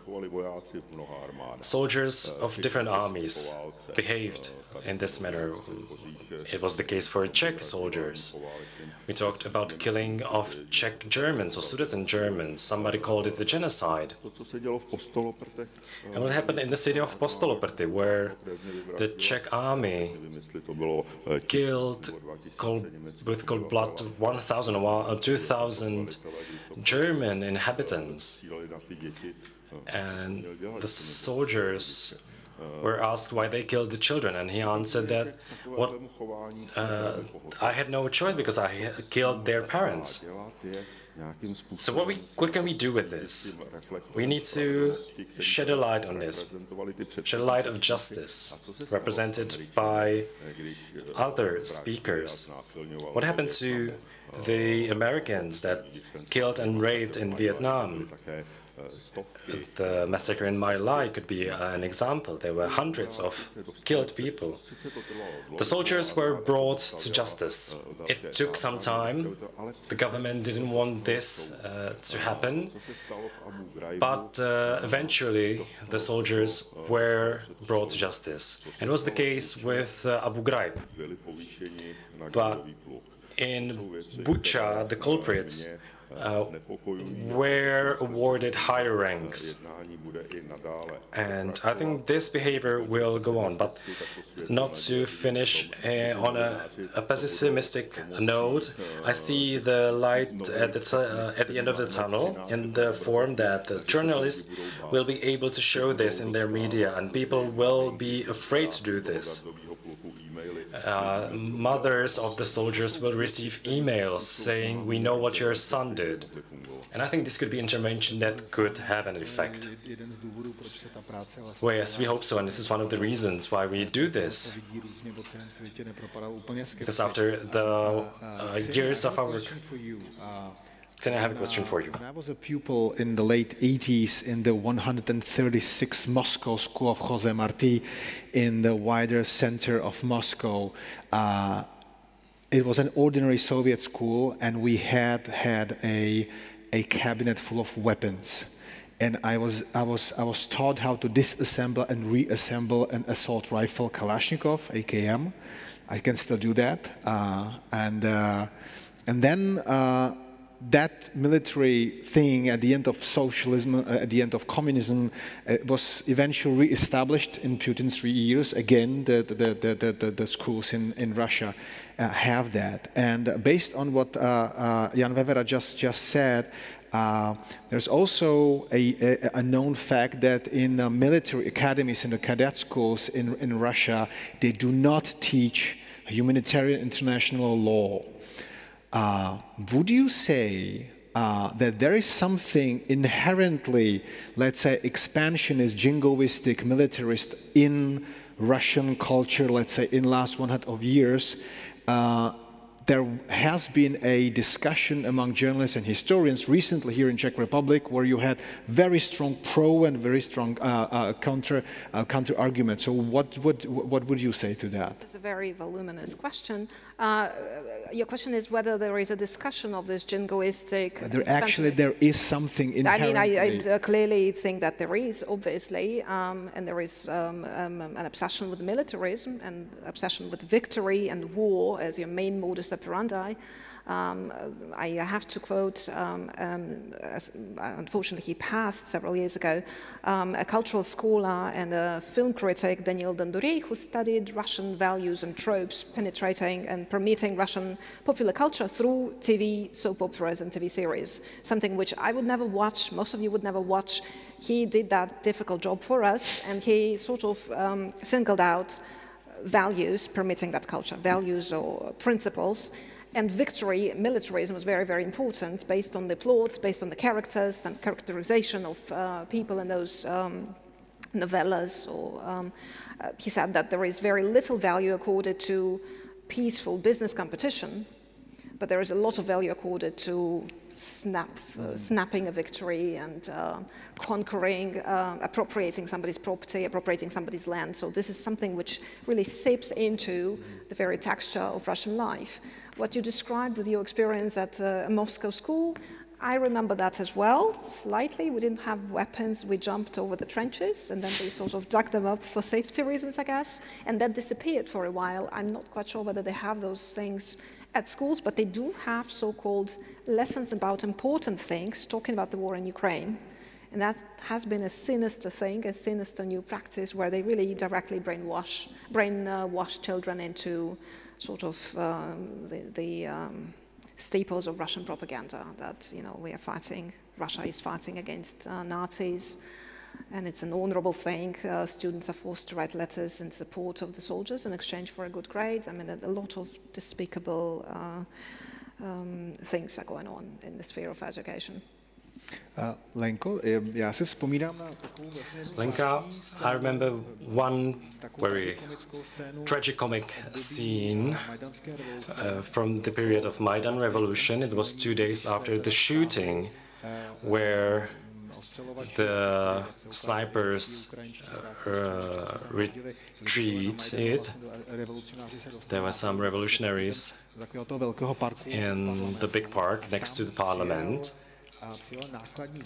And a big freight cargo car arrived with men with ropes and chains. They came to a memorial of a liberator of Kiev from the Soviet troops, and they were trying to tear this statue down. But then a debate started. Some people say that this soldier was Ukrainian, others said that they were Russian, some said no, this is not the case, that we were liberated, but in the end the statue is still there.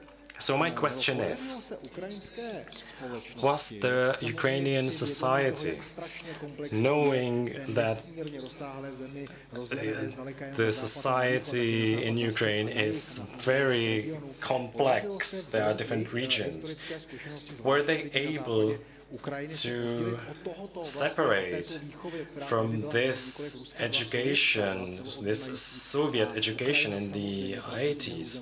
And I know that Ukrainian went through the atrocities of Second World War more than Russia. Were they able to separate this majestic militaristic tradition?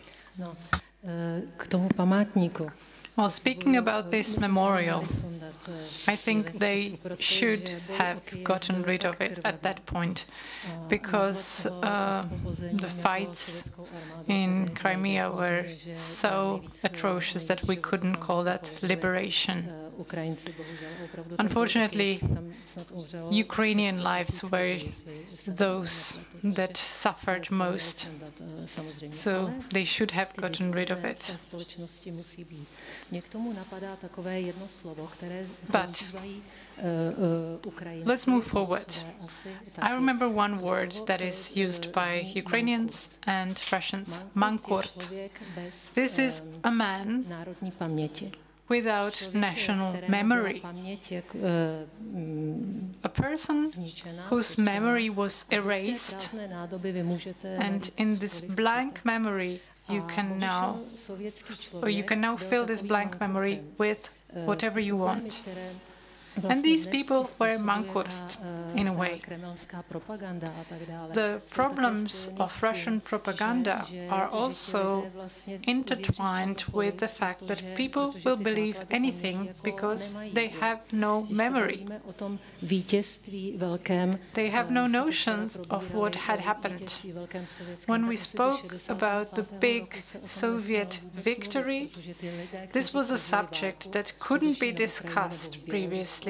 People who lived the war in Belarus or in Ukraine didn't see this as a victory because there were so many Ukrainian and Belarusian victims. You will remember war veterans and their condition. No one was allowed to speak about them and about the horrors that happened to them. So only when they were abandoned, they were left behind, could the myth of this patriotic war begin. Of course, there was also a group within the Soviet Union which was not so prone to this memory washing or brainwashing. This was the Western Ukraine. And also the Baltic nations, because these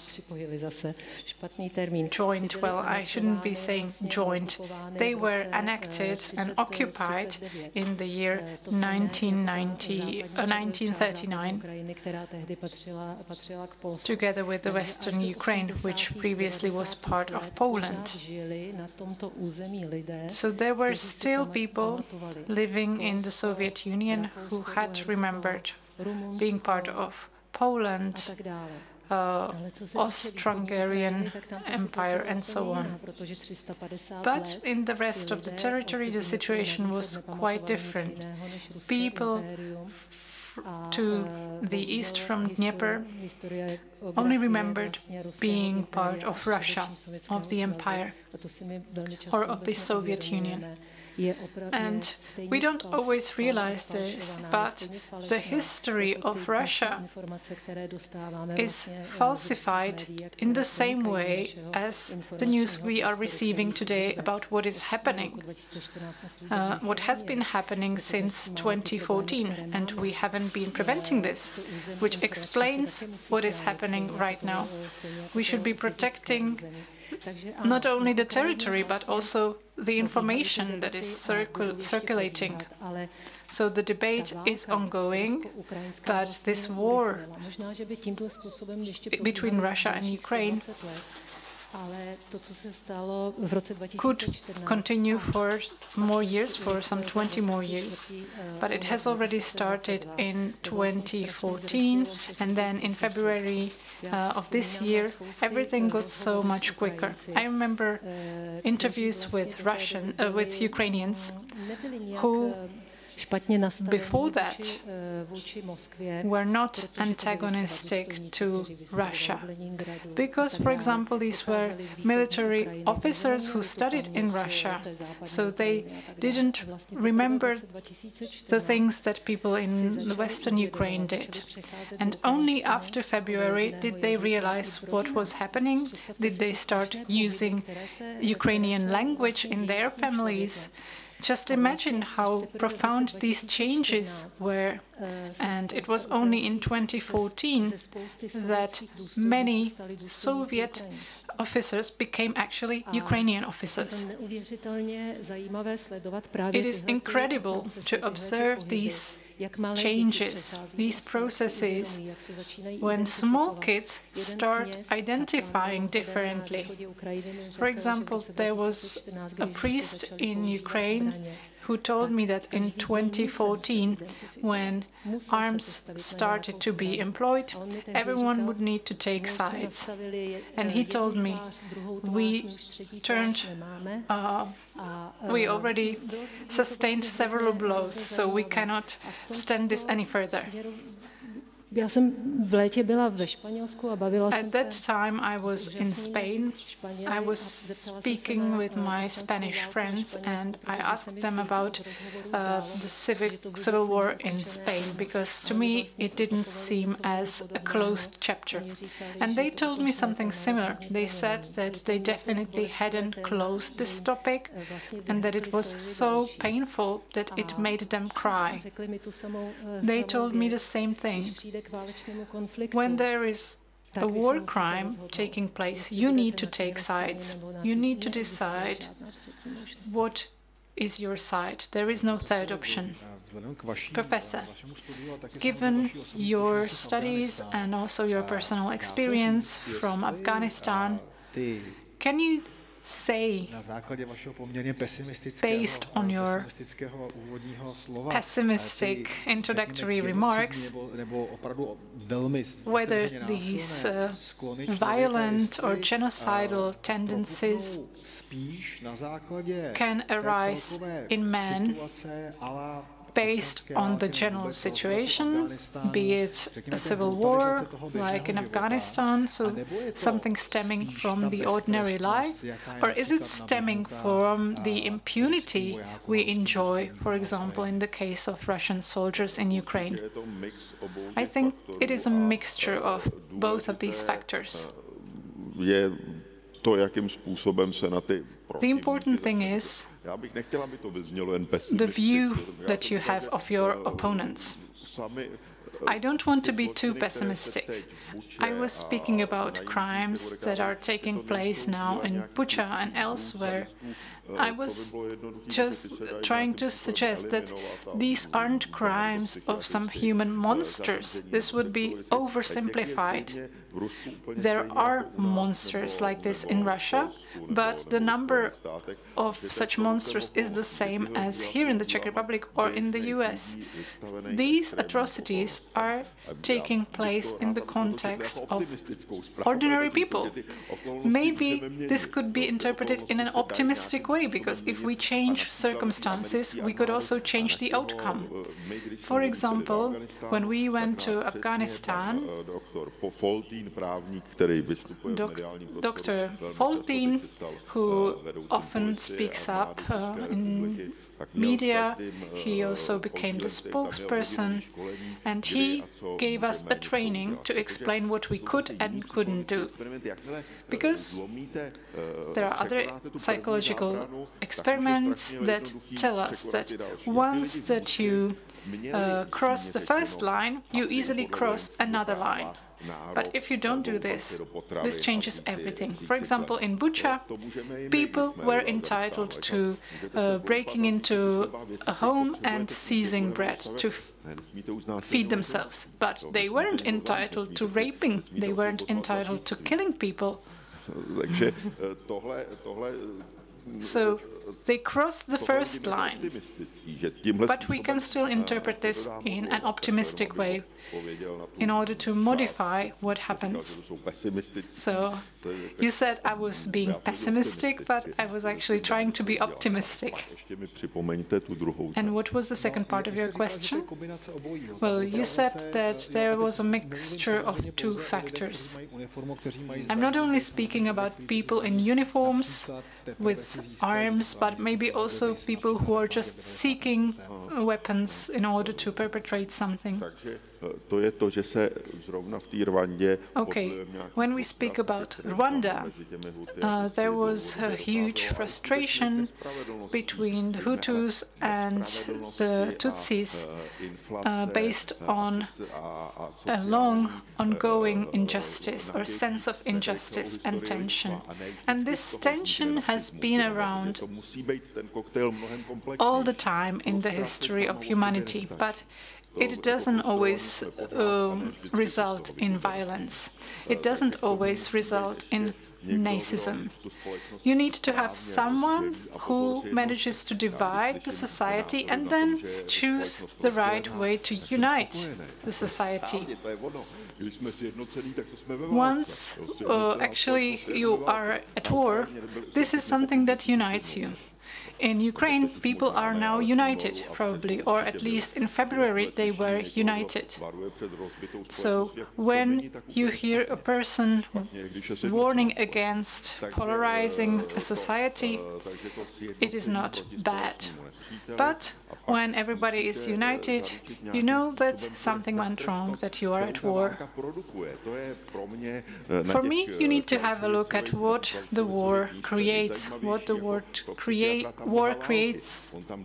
Milgram explained some interesting things. The victory and the defeat always depend on, in psychological terms, we call this friction. For example, you can have this friction when people in Moscow don't know what exactly happened in Bucha. Or here in the Czech Republic, when there is a new school law, the Minister of Education will not necessarily know what actually happens at schools. And then the second thing is the impunity. I'm sure that my colleagues here are better in history, but, for example, Timothy Snyder pointed out that in countries where conflicts take place, you first need to deprive people of identities, of their IDs, and then you can start killing them. You start by taking the IDs. This happened in Kosovo.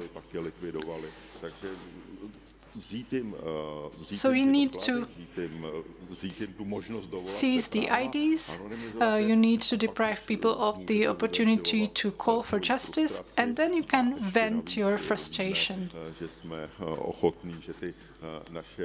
And it appears that we as people are not willing to challenge our authorities. Yes, I know that there was a huge lesson on that from the year 1935. Domestic violence. We know that Russian Duma actually annulled an older law against domestic violence. So now there is no way how you can, unless you murder somebody, but beating your wife and beating your kids is considered okay, legal and legal.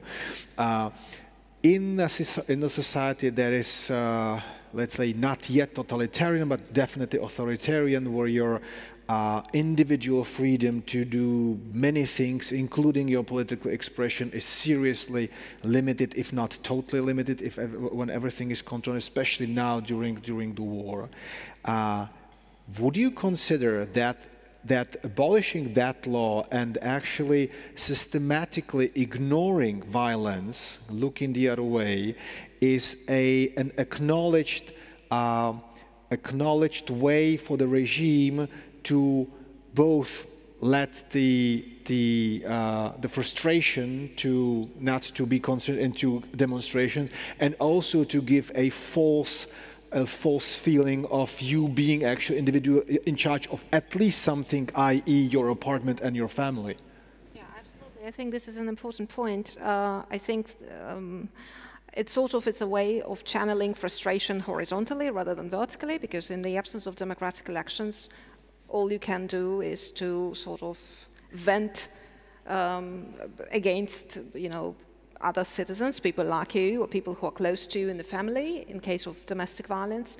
It also gives us a full sense of agency to people who are sort of asserting their masculinity and subjectivity and agency this way. I think it's really an important device. I think it's kind of understudied, and I would like to look more into that. But there is also, of course, a conservative debate supported and prompted by the Russian Orthodox Church that claims that introducing criminal punishment for domestic violence is a serious affront to traditional values, whatever that means. We know that if you look at Russian society sociologically, it's not a traditional society. The rate of divorces, the rate of orphaned kids, kids who are not orphaned, but they're given over to state institutions, orphanages, with parents who are alive but incapable of taking care of them is staggering. We have a gamut of social problems that really do not allow us, do not enable us to talk about this society as a traditional society, and yet there is this rhetorical cloud which has been going on for many years now, that you cannot interfere in the family, this is sacred, this is something where the government and the state should not have their hand. I mean, the government effectively has their hand everywhere by now, right? So this is, of course, completely cynical and hypocritical, but I think it functions as a sort of, what's the word for that? You know, a channel to vent and to get rid of some of the frustrations that otherwise would be in the street or in criminality in the streets or against the regime in certain ways.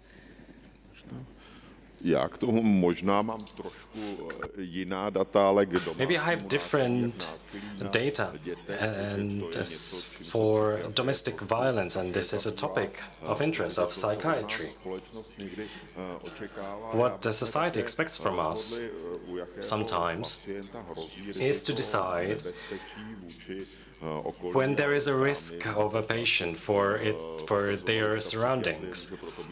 Maybe sometimes psychiatry can be abused for this, and in Russia psychiatry has been abused to persecute dissidents. But this is not the case in the Czech Republic.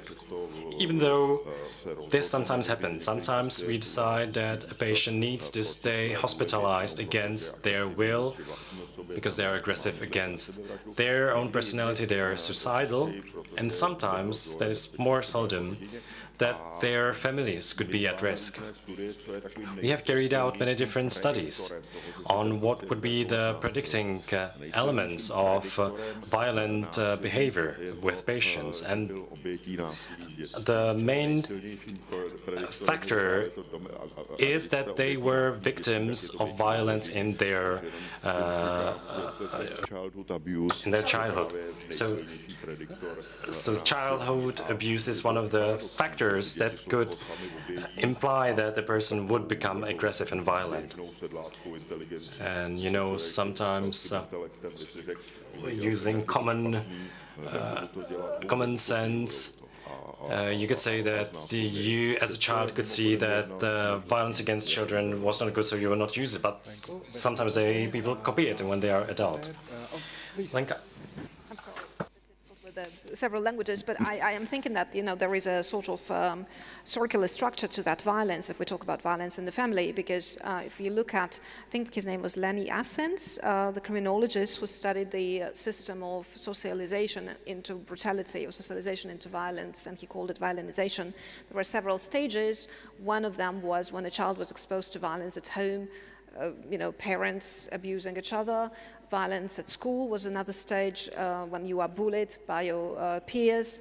Then when you have a significant adult who socializes you into taking violence as the main means and way of solving conflicts. You are a boy, you have to strike back, don't be a sissy. And then this is taken further and further, and actually Athens looked at ways that hardened criminals ended up where they were committing crimes, and also at socialization of soldiers into certain brutality, where you have to dissociate from your enemy, from your victim or target, right? And so you socialize soldiers the same way as hardened criminals are socialized, but you stop one step before violence becomes your necessary tool for every situation. You know, with violence being as prevalent as it is in Russian society, in families, at schools, in all institutions, it's of course a very sort of knee-jerk reaction for these soldiers to resort to violence when they feel frustrated, if I understood your point correctly, if they feel scared, or if there is no guidance to what they have to perform in Ukraine. But at the same time, we absolutely know for a fact that those veterans coming back to their families bring that violence back into the families and into the streets. Now, given the economic collapse, which is imminent, we are to expect a surge in the number of violence in the families and violence in the streets. So this is a sort of a system which feeds itself like a snake biting its tail, I think, and it's a horrible problem that, unfortunately, there are very few civil institutions in place left in this society to take care of the victims and to prevent that, because they have been ousted or declared foreign agents. Who's going to take care of that problem now? It's known that domestic violence happens to be the wall for at least for the men in traditional societies, for the very bad things that are going on around the world. Lenko, já jsem se chtěl zeptat ve světle té budu slušný, poněkud pomílené. In light of the report of Amnesty International that was presented and published in September, where they criticized the Russian army and the way that Russian army uses facilities that should not be used in war waging. For example, evacuated schools. The schools have been closed since 25th of February, and we know that they are used for military purposes. But they are not called as such, because you do not wage war by saying, let's leave the city and let's fight on the countryside. And also we have mentioned Geneva Conventions. They are very strict. Sometimes they are very practical, namely the Convention of 1949. So my question is, to what extent the Ukrainian political leadership and military leadership is aware of the fact,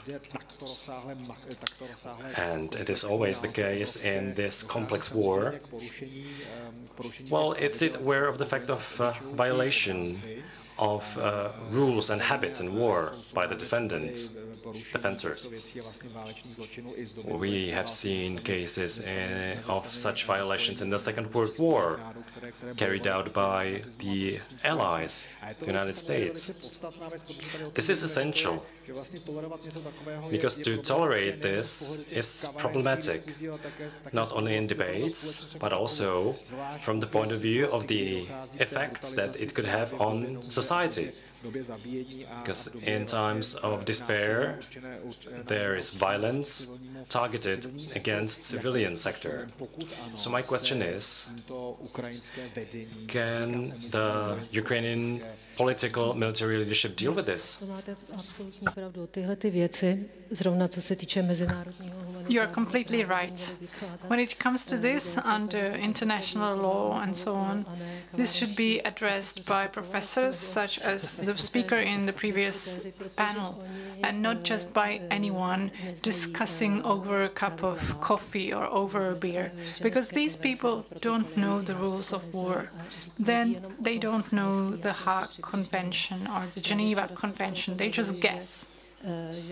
And only yesterday did I speak about the fact that schools shouldn't be used as military bases.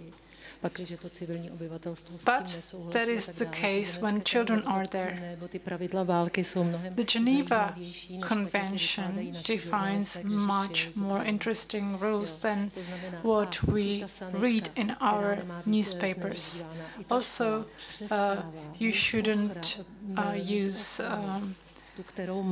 medical cars, you shouldn't use ambulances, but it is always specified. It specifies that you shouldn't be using these ambulances when there are soldiers in them. Speaking about the political and military management in Ukraine, things are quite clear. Ukraine needs help from the West, and therefore Ukraine is aware that they need to respect or obey the rules, and the Geneva Convention and other conventions are part of them. Ukraine tries to train soldiers, not only commanders, but also general soldiers, about these conventions. I am aware of this because I know people who carry out these trainings. Recently, some 21 videos, each lasting 30 minutes, were issued explaining individual principles of international humanitarian law. For example, the principle of distinction, and so on and so forth. I forgot the name of the other principle. But basically, everything is explained using videos, using apps, and so on. And organizations such as Geneva Call are present in Ukraine, who have mobile phone apps that will train you, and you can also undergo a test to know if you are interpreting things well.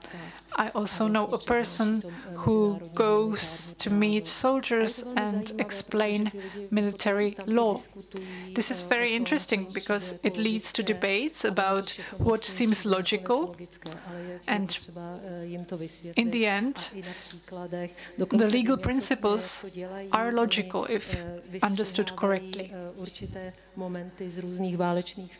Also, people show individual moments from real-life conflicts and let soldiers see these case studies to see what is allowed, what is not allowed, what to do when dealing with war prisoners, and so on.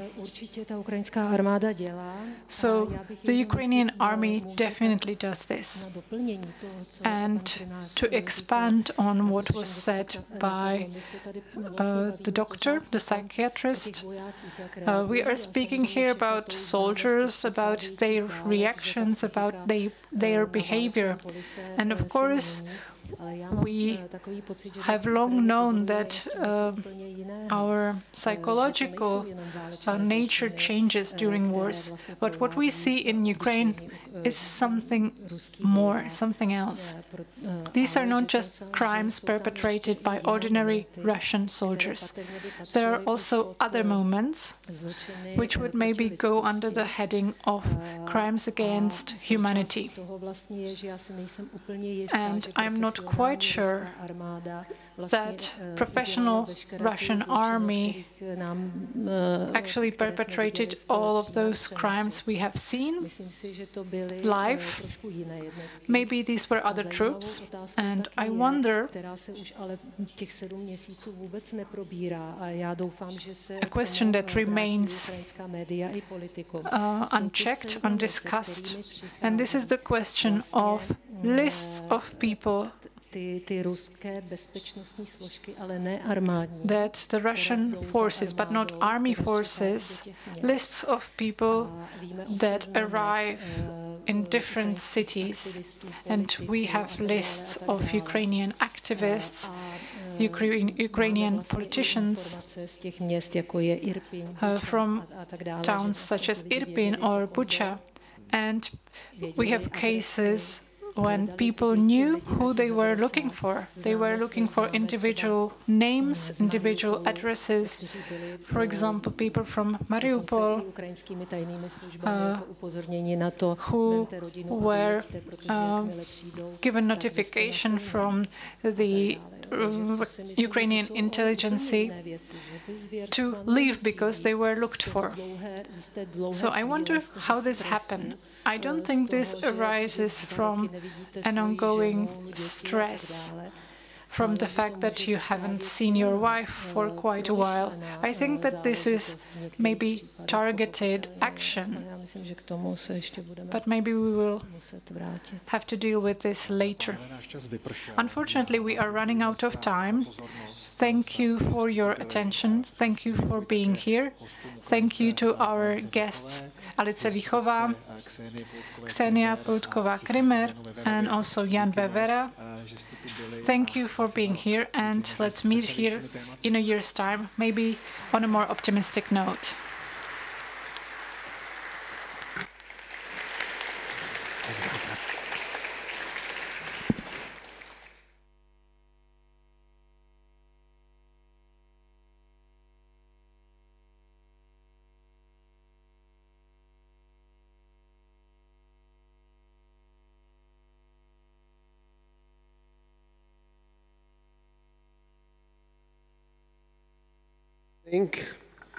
My name is Martin Palouš.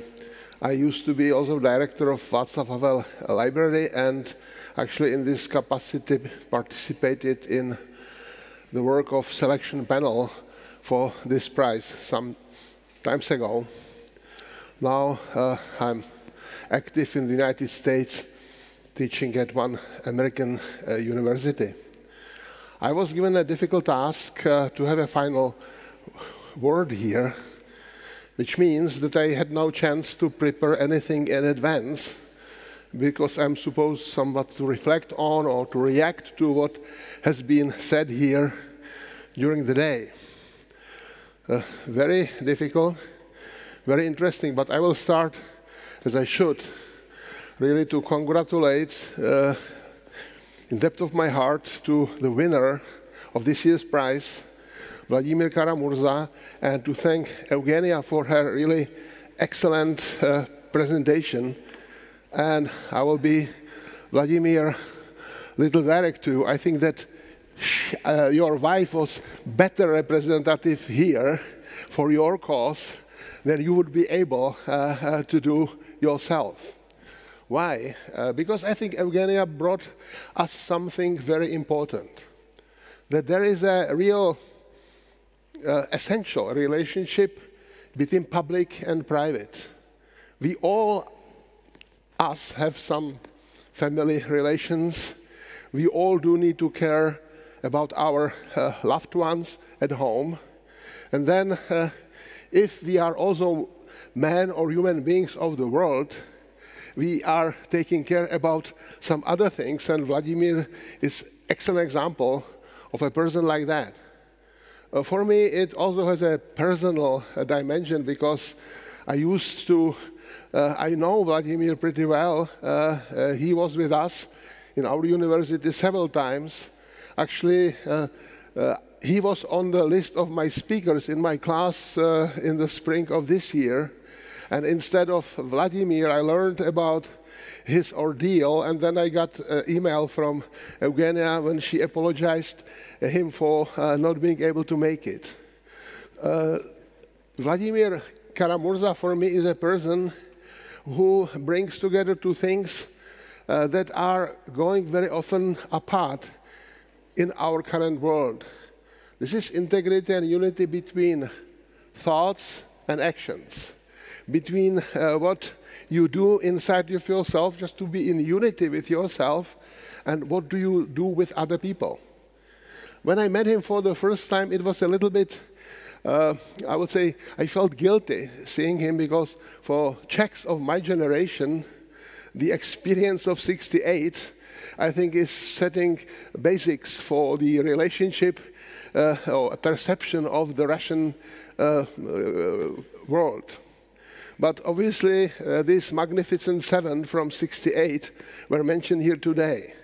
We can think also about Sakharov, nuclear physician, but very important physics, but very important person in the human rights movement in Russia. And obviously, Vladimir, as a great associate of Boris Nemtsov, is one of them.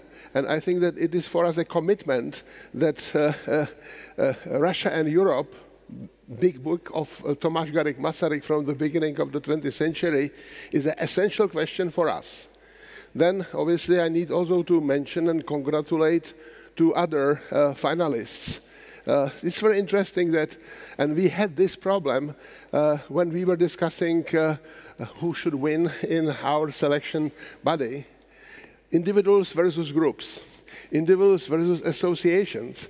If individuals can bring this element Vladimir so nicely represents, I think associations remind us that we always are operating in human plurality with other people, that we are not able of an action if we don't take this fact into consideration. Both cases, Ukrainian and Hungarian, they were bringing us different questions, different perspectives, but I'm deeply convinced that both have same common denominator. That's about people who know that their freedom is freedom to participate in the things in this world, to bring in their specific perspective, and to make experience with that. Without these intermediary bodies, I think our world would be much worse place. And if we can have hope today, because there are a lot of concerns, that we owe that gratitude to people who have a courage and energy and time to do what you gentlemen, your colleagues are doing. So thank you very much for that. Two quick comments to the next two panels. The one which opened a very important topic, individual criminal responsibility under international law, I think brings in very importantly historical perspective.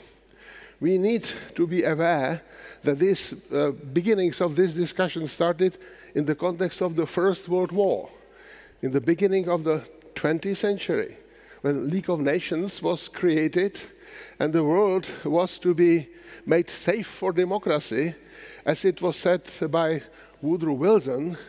But it turned out that League of Nations and all institutions created under this moment were not strong enough to make these dreams reality. Then the Second World War and the United Nations system, as a reaction to horrors of that conflict, and also a new round of debate on individual criminal responsibility, London Statutes that created Nuremberg Trial, and we can go on and on. So I think that now we are standing before quite unpleasant question. When I was United Nations, the debate on reform of the UN was ongoing on and on. The question is, aren't we in a situation that this conflict that we see around or are part of really cannot be resolved by reform processes, but by new beginnings? I was in New York 2 weeks ago talking with people there. As you know, as we speak today, there is a debate at General Assembly right now, and I guess that the vote will come only tomorrow. Watch it, because we will find out how many countries will be voting for the resolution criticizing the Russian actions, Russian recent actions, and how we are standing in the world, who is on the side of spirit of the UN and democracies, and who is on the other side. I already mentioned the problem of relationship between human rights law and humanitarian law. Some sort of amalgamation is taking place, and people are talking about that. Obviously, institutional framework is extremely important. And then it was very important that this legal discussion was not only a legal discussion, that Bishop Holub and other speakers were reminding us that law is not in vacuum, that the debate or thinking about justice has some other dimensions, that we can go to the sphere of morality, existential questions, and the world of individuals. And Bishop Holub, because he's a priest, he knows a lot about the topic that was the theme of the last panel, evil. When evil comes into this world. I will tell you, this is an old joke. The question theologians long time ago were trying to ask was the following one.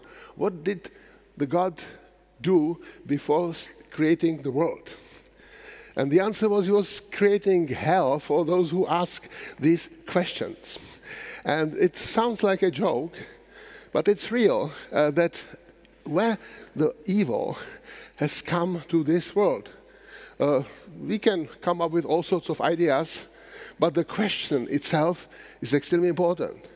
And when I was listening to that, I was just thinking about a person who I really admire as a thinker, female Hannah Arendt, who had this question, and she was observing the trial of one of the greatest, biggest criminal of the Second World War, Adolf Eichmann, who was responsible in ways as a bureaucrat for the death of 6 million individuals. And when she was observing him, she was, I would say, troubled by the fact that he was not looking like a demoniac person. He was a bureaucrat. He was someone who didn't have capacity to think, who was able to replace all ideas by phrases, by something that helped him to operate and to participate in this horrible machinery. Hannah Arendt, when she was asked by a reporter journalist of German radio in the 60s, how did she feel as a Jewish young person in 1933 when Hitler got to power? And her answer was interesting. She said, you know, it was not what our enemies did, what was surprising for us. We already knew what they were up to. What was surprising what our friends did. How quickly they just got coordinated themselves with that situation. That they could exist, I would say, closed in their own small world and not registering what is going on around themselves. So I think that this conference and all these people here have a capacity to shake us up, to increase our capacity for self-understanding. It's sometimes very easy to criticize others. Much more important is to raise questions that are relevant for ourselves and that can help us to continue in this conversation. So that's all from me. Now I was asked to invite you for a glass of wine. I think that it's going to be served in the back. And let's continue in this conversation. And let's hope that the next year, Vladimir will be able to join Evgenia and that this conversation will continue. So thank you very much.